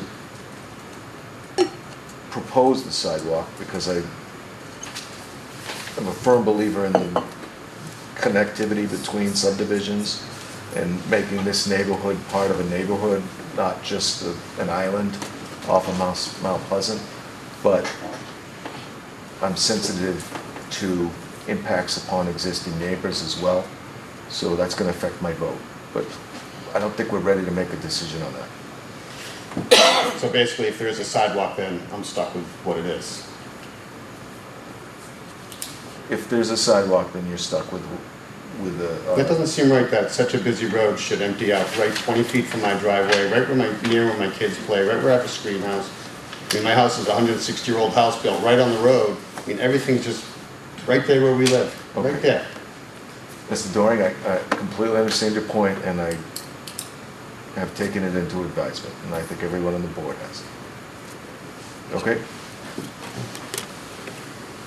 Mark, your hand was up first. Mark Soto, 35B. So just something, I don't know if you can do this, but if you do retain the sidewalk, can't you bring the sidewalk up kind of along one side of the street and move that crosswalk further down where you have a line of sight? I know it's a little bit extra sidewalk, but does that resolve that kind of Yeah. conflict? Is there another spot along Mount Pleasant you could put the sidewalk? And how much, I mean, I put the crosswalk, and then how much sidewalk would you have to put in to do that? I mean, you have to put sidewalk on both It's not both sides. sides. You'd have to come down in front of Mr. Doring's house and then cross. And then, Why not? Everything else is. Yeah. I was trying to help you. Oh, I'm sorry, I know. I meant the other way. I'm sorry. Wasn't your answer, Mark. You were next. I think so. John Warshaw, 31 Mount Pleasant Street. It's good to see that there's a lot of discussion on this. I've had some discussions with Jim Malloy about Mount Pleasant Street and the town's approach to sidewalks. And he said that, you know, if they built that short piece of sidewalk there, well, they might then consider building a sidewalk on Mount Pleasant Street. Currently, Mount Pleasant Street is not on any plans to have a sidewalk built at this time.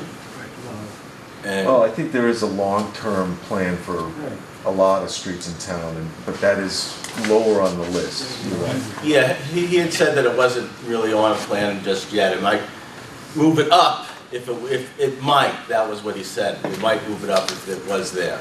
And the other thing with the issue of the having to do an easement to do some heavy construction, there is, I think it's called a conservation restriction along the frontage of those properties. I'm not sure how that existing restriction would have to be changed to allow construction. I don't know the It's answer. a good question. There is a conservation restriction across the front of the lots. I'm not sure if it's all those lots, but there's definitely a conservation restriction. That's all I have. Sir. Mike Kane, 56 Mount Pleasant. So I would be the abutter for this if the house was moved to Mount Pleasant Street, lot 25.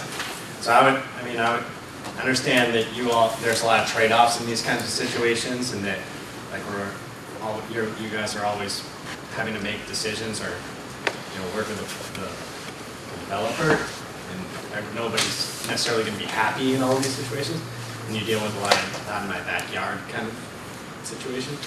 But I would have serious concerns about a house there, so I hope that you would allow me similar consideration to Mr. Studel about a house next to mine, if that is something that we're going to investigate. And I also want to point out that this walking path on Mount Pleasant, that's the only location to get into the walking area from not within the development. So if we're looking to promote use of this land from the rest of the community, that's the only place that people can access it according to the plan currently. Otherwise, you'd have to enter this new development to access the walking trails. So, in addition to that being a pocket park, it really is the only area that could possibly serve as an entrance to the walking trails. So I think that, the community would not be positively served by removing that from the plans. Okay. So I think if we were to require them to move the lot over there, we would ask them to work with you as far as mitigation similar to what's being proposed in front of Mr. Stoidle's house and Mr. Doring's house as far as fencing or plantings. We haven't gotten that far yet, so we're just trying to figure out if there is an option to move it, that would be satisfactory. Again, I don't know how we can please everyone. Well, I guess the question also then is like, so how do you make that decision as a board? Maybe I'll throw it back to you. How do you make that decision between like, you require it to be next to my house, but not Mr. Well, Strudel's. And I don't have anything against him. I'm just saying, No, it's- we're talking about trade-offs here, so like, how do you decide, I wanna move the house over to You this factor in a house? lot of things, okay? You factor in the points you made about the benefits of a pocket park and trail access and the impact upon existing homes, the proximity that lot is to Mr. Stoidle's, the fact that that lot next to you is 200 feet of frontage and could be built on as a corner lot under current zoning. There's the lot next to Mr. Stoidle is an open space lot and smaller than zoning. I mean, there's a lot of factors that we think about before we make that decision. Do I know what that decision's gonna be yet? No. So I would say that I hope we make a decision that everybody can be happy with, but I doubt it will make everyone happy. Well, yeah, no one, Okay. there's no such thing as in these things where everyone's gonna be happy. Trying to come up with the best solution for the entire town, Yeah. that's very hard to do. Mark Sale, 35B. I appreciate everybody's comments. So what I tried to do was, we had kind of this landlocked block of however many acres Mr. Harvey used to own that was kind of interior. And when we looked at the initial development, I never really expected landlocked, house lots that were behind me to be purchased and broken up and have cluster housing kind of put on them. So one of the ways to maybe mitigate some of this is to maximize the development on the kind of interior and provide the buffer around all this development. So when we had this very simple popsicle stick, right, came in, put a couple houses and had nice land around it. Now we're trying to maximize the number of houses that we can get in there technically by law and zoning board and everything else. And trying to do cluster, it makes it a little bit more difficult. But maybe this isn't the best layout. So what I tried to do is what I kind of asked the developer to do is superimpose the approved yield plan, which shows you where houses are assumed to be put. And that's kind of where I started looking at, well, there was a road there, so that if they could put a road there, they could put land lot there. There are other spots kind of in between that pocket park and the circle of Road C. There's a couple lots that are kind of right in there on a yield plan that look like they're viable lots. So what I would say is superimpose those two and say, well, if it's a viable lot for the yield plan, then maybe it's a viable lot. And if it's in the middle of the land, as opposed to up against the butter, then it might be more appealing to everybody. So you have specific spots on that we can discuss that would potentially be. Yeah, I mean, I just took if you take the two plans, you superimpose whatever the yield plan, where you look at the house lots and say, well, if the house lot was there and it's approved by the town as a conventional lot, then Okay. there's a couple like off of Road C, there is this empty spot there, and then if you put a driveway half as long as mine, you could probably get a house lot to the next one over if that was too difficult because of wetlands. So I think there are a number of reasonable spots that could be looked at. I mean, Ken, maybe you can talk about it, but that. Yeah, no, I outlined it, that's kind of apples and oranges. We have a yield plan, but we don't want to build it. That's 3,800 linear feet of road. Go revisit that if you'd like, Mark. What we're trying to do is preserve the open space. And we need to preserve 20 acres anyways, just for the nitrogen loading, for the septic. So we can't just, build, part of a conventional plan. I think you're asking that, build dams to state. This is the conventional plan, right? Yeah, I mean, but So- you're saying, so the- superimpose this with so the open space comes down here and preserves a lot of this as open space. The open space layout plan, the definitive. It also has road B that goes out. But I think, Mark, is what you're saying, like, why can't you build these lots down here? Well, what I'm saying is, that the neighborhood sounds like they like having this kind of open space here, right? So technically, there's road there, so you could put a lot there. Well, that road's not gonna get built. No, I understand, but I'm just saying that is a viable lot, but maybe not a desirable lot because the abutters over here may not like that. But there's this lot right here and this lot right But you need a here. road to get to it. See those two? Well, Road C is right here. That's all wetland right there. Wetland. You could bring a road, you can bring a driveway right to here, and you could bring a road right here and get to that one. So I'm just saying, there are probably areas that are maybe not. We're only about 15,000 square feet of a lot, so the driveway would, like to run a long driveway off the cul-de-sac would eat up, the lot wouldn't be buildable because you wouldn't be able to even set that.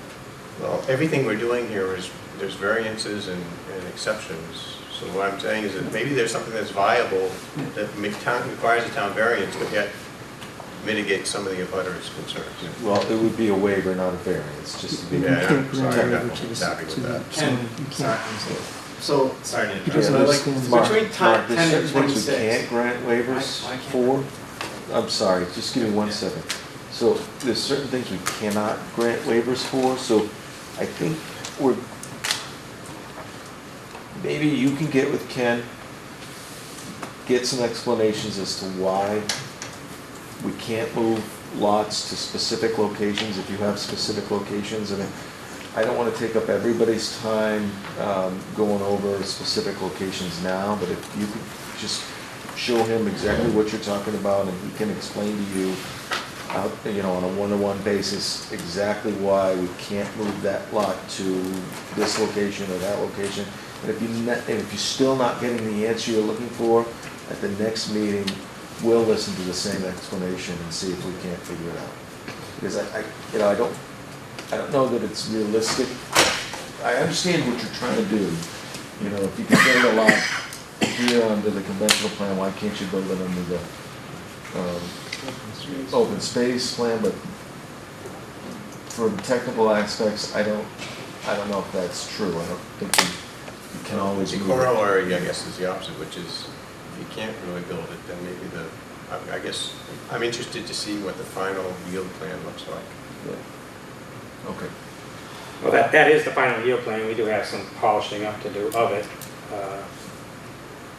But that is essentially a final yield plan. I mean, we're gonna generate 40, and we didn't do full grading on this. I mean, you'll see driveways coming down 2-to-1 slopes, or 3-to-1 slopes. I mean, that wasn't our charge. It started off as just a geometric yield plan, and then we started looking at the topography, but it wasn't intended to be a full build-out yield plan, fully designed yield plan. Mr. Chairman, when we commented, the drainage basin, this yield plan has changed very little. The drainage basin is here. There's a low point in this area that was too low to get to it. This section was regraded. As far as I can see, it ties into the houses and whatnot, and so this is the only thing that changed on the final yield plan. So there was no big change recently, effectively, that's more or less the same plan that was submitted. The elevation of this road is a little bit different. I must agree with Ken's comparison. This is an apples and oranges thing, because the open space plan doesn't show development on in areas that the yield plan did is not a line of reasoning that's really going to get us anywhere here on this. If we follow that, we'll probably be at this until we're much older than we are, because you'll never get to a conclusion. So I think we need to keep in mind, let's keep apples with apples on this. Okay. Again, I would ask you to get with Ken, get really specific on what you're asking, and if you don't get explanations that you're satisfied with, bring it back to us and we'll try to get to the root of it, okay? Because I do want you to at least be satisfied that there's no alternative solutions. I'm not convinced of that. I'm still up in the air as to whether a lot on Mount Pleasant might be better than this or not. There are two sides to that argument. They're both pretty convincing, so it's a tough decision that I don't want to make yet. So I'm going to think about it. John Washer, 31 Mount Pleasant Street. The last comment, Sure.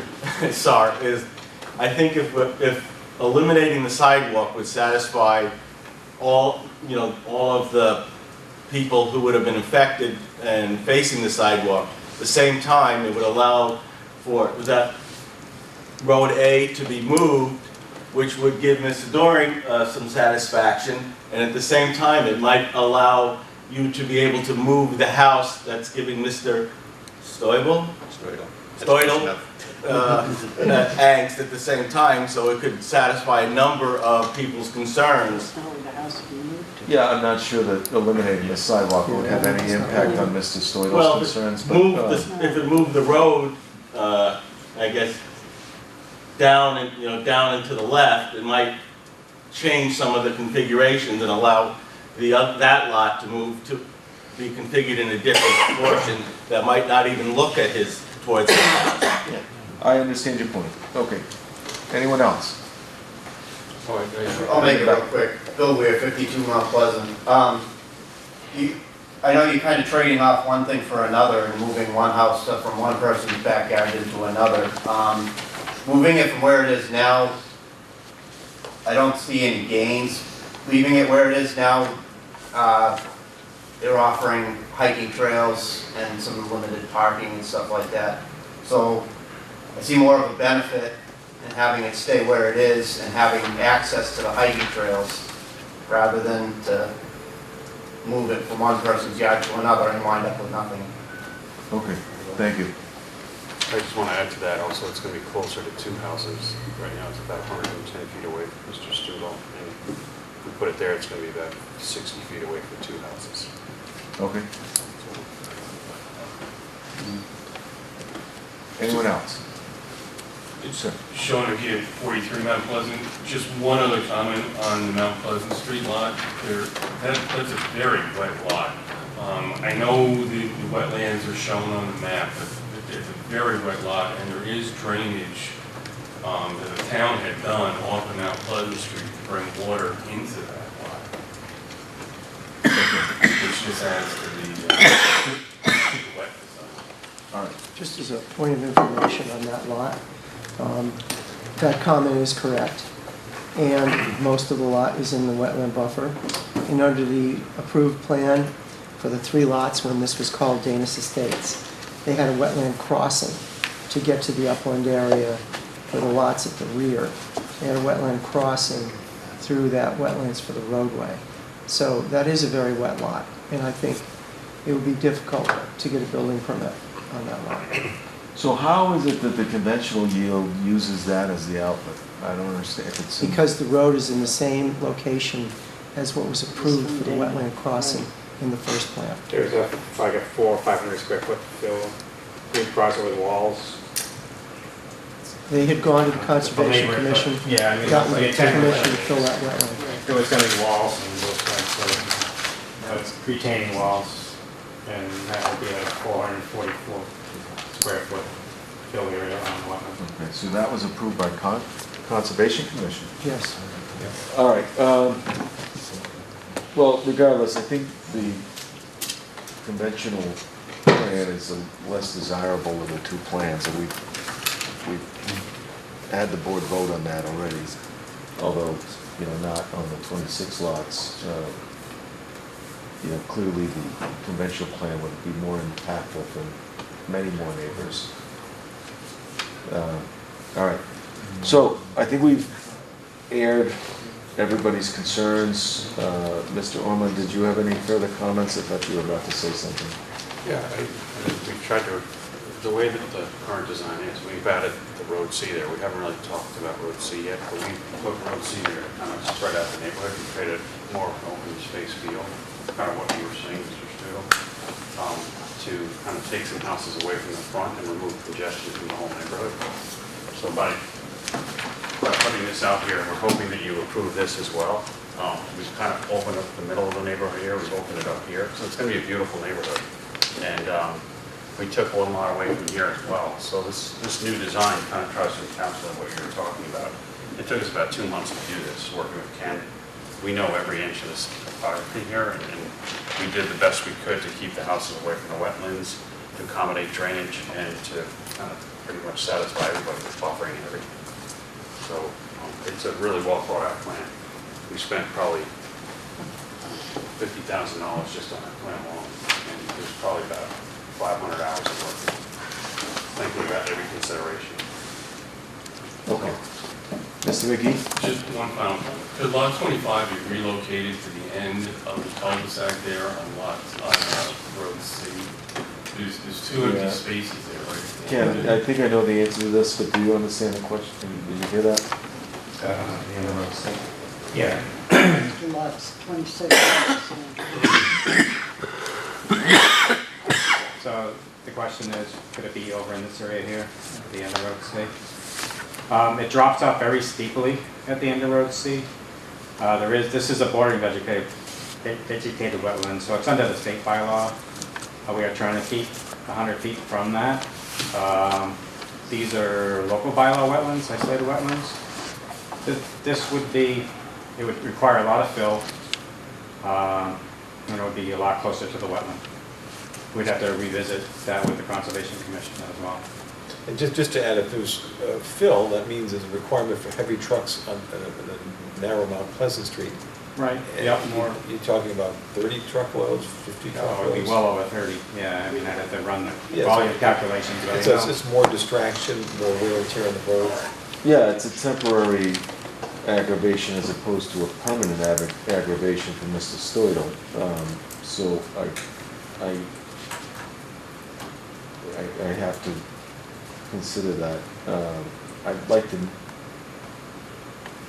know if that's a possibility, or why it isn't possible. We can see the depth of the lots, and it would be right, the backyard would be right in the wetlands. it would be very close to the wetland. It would be in this area here. Would it be in the wetlands or the? Not in the wetlands, but within the buffer. Like closer to the wetland resource area itself. And that's a steep drop as well. It's like a 20-foot drop. Well, Andy left, but the chairman of the Concom was here. I'd be curious to know what Concom would think of that as for a starter. And they were willing to have a road go through the wetlands. They're not so sure that a house in the buffer. Yeah, the 400 foot, that's kind of, it's under 5,000 square foot of fill. That would be replicated. Yeah. So, yeah, I guess, can we explore that location a little more, please? Yep. Anything else before we So, continue? Mr. Chairman, just getting back to trying to address the concerns about the turning radius on Mount Pleasant Road A and the sidewalk impact. I almost feel like we're kind of in quicksand because there's a desire by others to move. You want a decision on whether we're going to require a sidewalk? Well, in other words, we want to respond to the concerns people have, and Jim as well. What can we do to move roadway away from Mr. Dora's property? Yeah, Mr. Goldman, I think I made it clear that I don't really want to make a decision on the sidewalk until I've heard the fiscal impact, and we're not right, we haven't got numbers on that. So once we hear the fiscal impact, with accurate numbers, and the numbers we were given were not accurate. So I think that would be a major factor in my decision on whether the sidewalk is required or whether the 50,000 is a reasonable number. I haven't heard Carl even comment on that yet, so I don't really want to give you an answer on whether. I can turn to the board on that, all right? Yeah, but is anyone here ready to give an answer on that? No, I think you're right. That we should look at the overall, not just isolate one item. Okay. Bill, how do you feel? Make a decision beforehand. Hazel? So I don't really want to give you an answer on that tonight, but I understand the issue. Mark, what do you need? Do you want to wait for the next one? Yeah, I want to wait for the next one, but I'm more than willing to hear it now. I'm just going to have one ask. Can we take a look at alternatives to the routing of the 10-foot gravel and drainage? It's probably really up to the town engineer about what's technically feasible with grading, but what happens is it takes all the trees out along my property, Mr. Doring's, and kind of through there. and then you have gravel road that's gonna exacerbate water runoff. So I just don't know if it's anything, and we don't have to answer it now, I'm just asking if maybe we look at alternatives. Mr. Chairman, the answer to that was developed quite a long time ago and said it to get the water that's at where Road A, at the beginning of Road A at Mount Pleasant Street, drained off to any of the basins that are available. If you kept it in the road, the cuts for the drain pipe would be nearly 30 feet deep. Fairly early on, we expressed the desire not to own drain pipe 30 feet deep. Nowhere else in town do we own that kind of pipe. So the alternative was to, so to speak, follow the side of the hill, which put it close to the rear of your yard and in that easement. There really are not any other options on that for the drainage there unless we accept the fact that we build very deep drainage. So that's why it's there. I don't know that we can revisit that. I've spent a fair amount of time talking with Ken and Greg, and we actually pounded our heads against the table a little bit last Thursday about the whole situation, but there really isn't another alternative there that's practical. There was no way to put a detention basin there. Well, actually, the very early submission had one in that corner. Yeah, right. And it's High ground water. It's high ground water, and we were very nervous and said, for your safety, Mr. Stodell, and said if the drainage calculations weren't right and that filled up, you were probably the one who's going to receive the water. If you're comfortable with that, more comfortable with it, we can revisit that issue. I don't know if we can make it work. I'm just looking forward to having a swimming pool. You could, actually, it's a possibility. I mean, we ruled it out. I don't like the idea of that much cross-country drain, don't like the basin that's below it. To be honest with you, there's a lot of things in this subdivision I don't like. It's a difficult piece of land to develop. So, but that's the history on that. There has been a fair amount of thought on that. They're literally, and you think about alternatives, say, okay, you're gonna go down Mount Pleasant Street with the water. Very expensive to construct drainage in that road. Even then, when we got to the bottom, I'm not sure what would happen, who owns what down there, et cetera. So there seems to be really much of a practical alternative to it. If you like the idea of having a basin up there, I guess we could visit that all over again. I don't like that idea. No, that's what I thought, was that the topography limits it to that. Thank you. So I have one other question for Jim. I'm not really clear on the answer to this. I know that if the developer approves a 26-lot conventional, that, they have an expectation that they're gonna get 26 lots in the open space. What discretion do we have as a board to say to them, no, you only get 25 lots in the open space? No, you have full discretion. It's a special permit. All right, that's another thing to think about then. They can build the conventional by right, but they need a special permit to build the open space. Okay. Okay, so I would encourage you to try and move that lot. Maybe look at that spot at the end of Road C. It might be a little more expensive location for it, but if it's not in the wetlands, if it's in the buffer, then Concom might be acceptable with it. It seems like that's not going to bother any neighbors if it's over there.